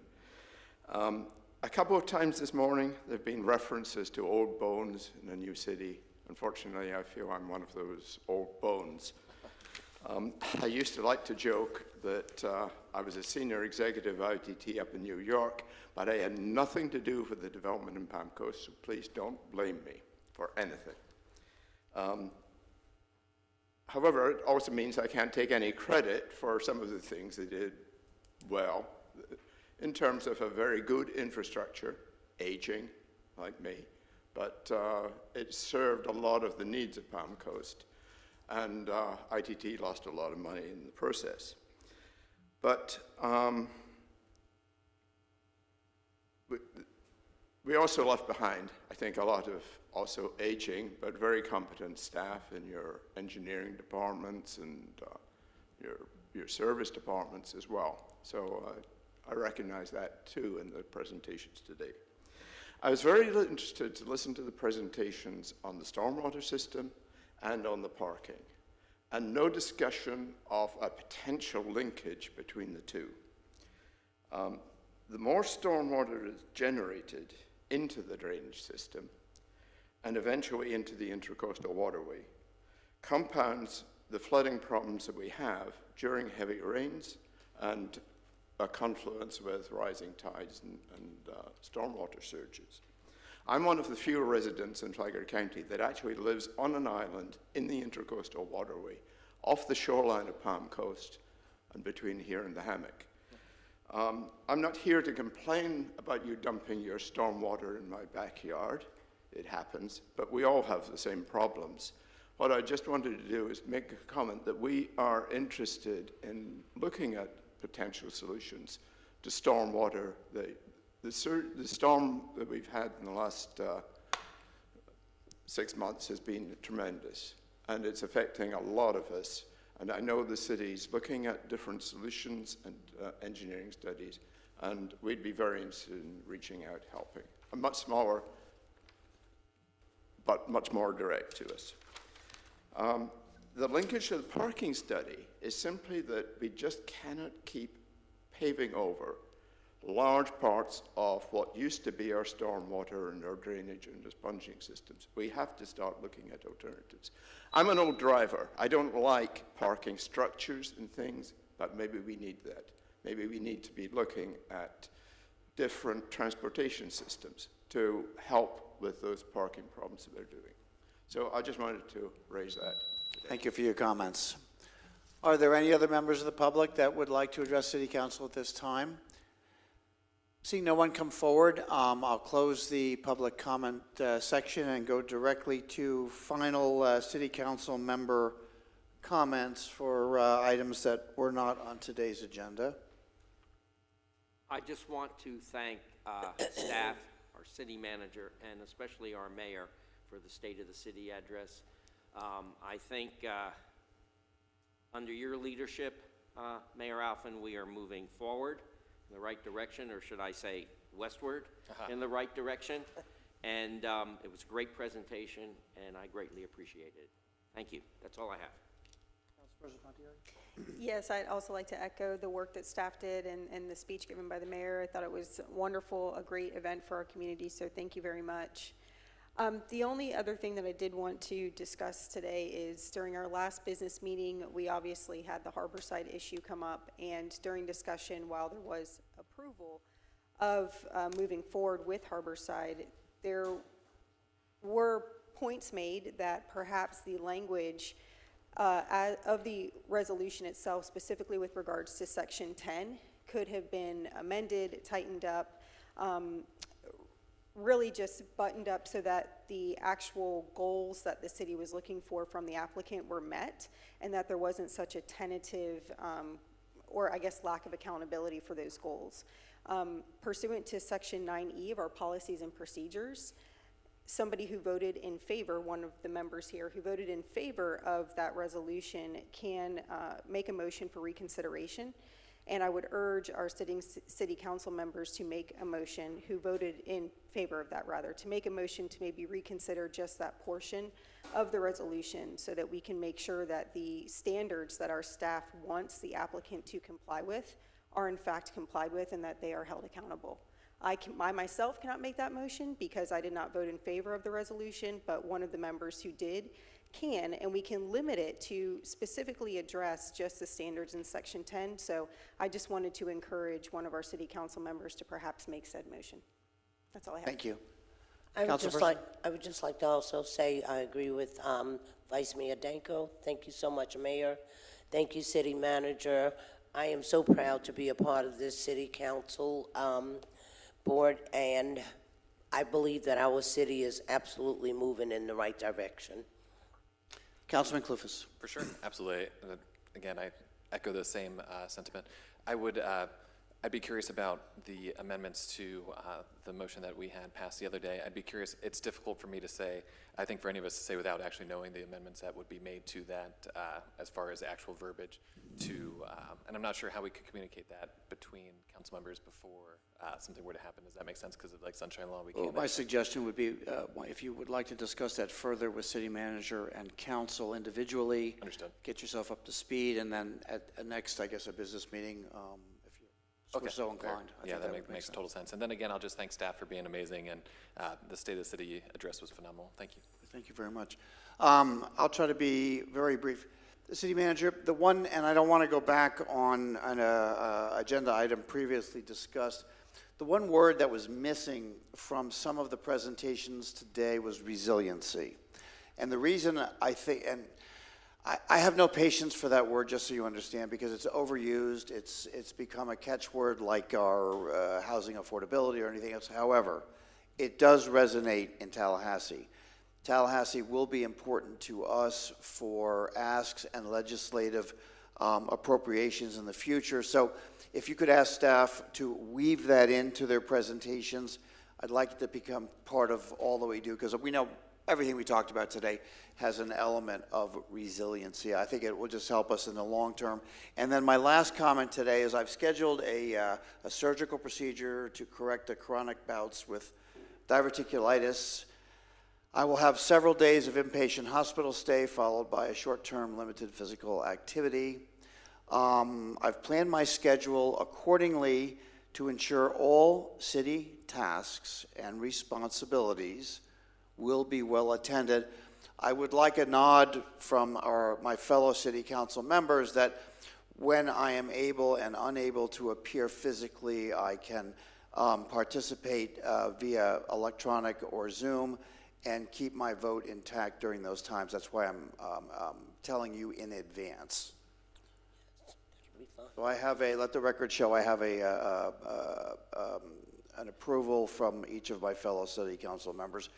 And then council will determine how that plays out. So thank you very much. Okay, that's it. Next comment will be from City Council. Yes, thank you, Mayor.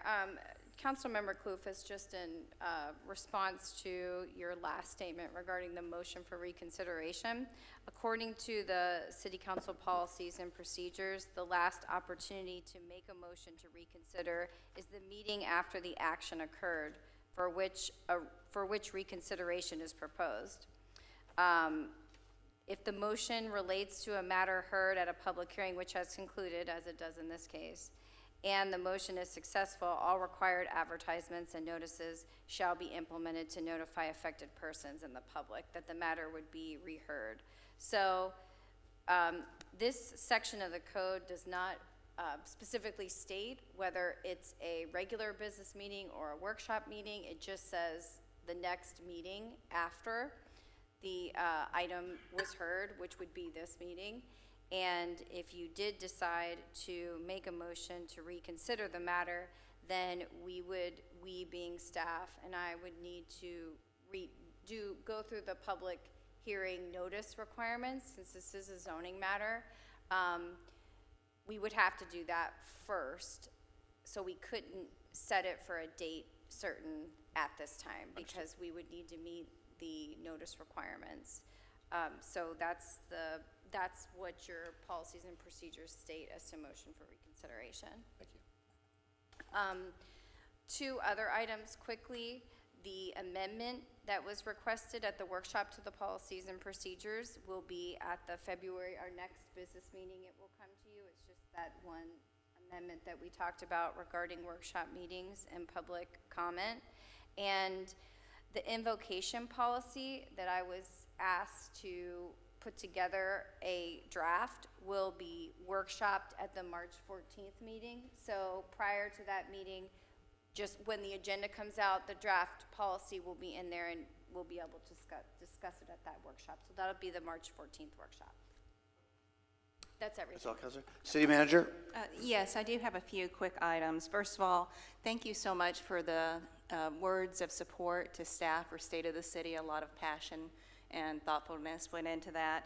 And to reflect on the mayor's comment about resiliency, I would like to showcase one of our new employees that are joining us, and that's Ms. Maveen Rogers. She is our Chief Sustainability and Resiliency Officer.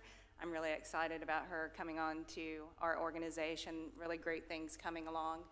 Just to go back to a timely matter for some of the agenda items we had today, the fire stations we referenced, 22 and 26, we're actively putting together the forms for appropriations to tap into some of that funding coming out of Tallahassee, and we're seeking $5 million for each fire station. Lastly, I have an item that I've been working with council members on that in support of health and wellness, I would like to ask for your support of taking a vacation in March and doing some traveling. So I would like to see if I could get a consensus of an excuse for being absent on March 21st. And I would give you my opinion, yes. Are you going to send us a postcard, and are you buying us gifts? yes. I think you have consensus from all members of City Council. Thank you, Mayor, City Council, and obviously this is also a reflection on our amazing succession planning that we have put in place, that we have integrity throughout the organization, and your amazing Assistant City Manager will preside over that meeting.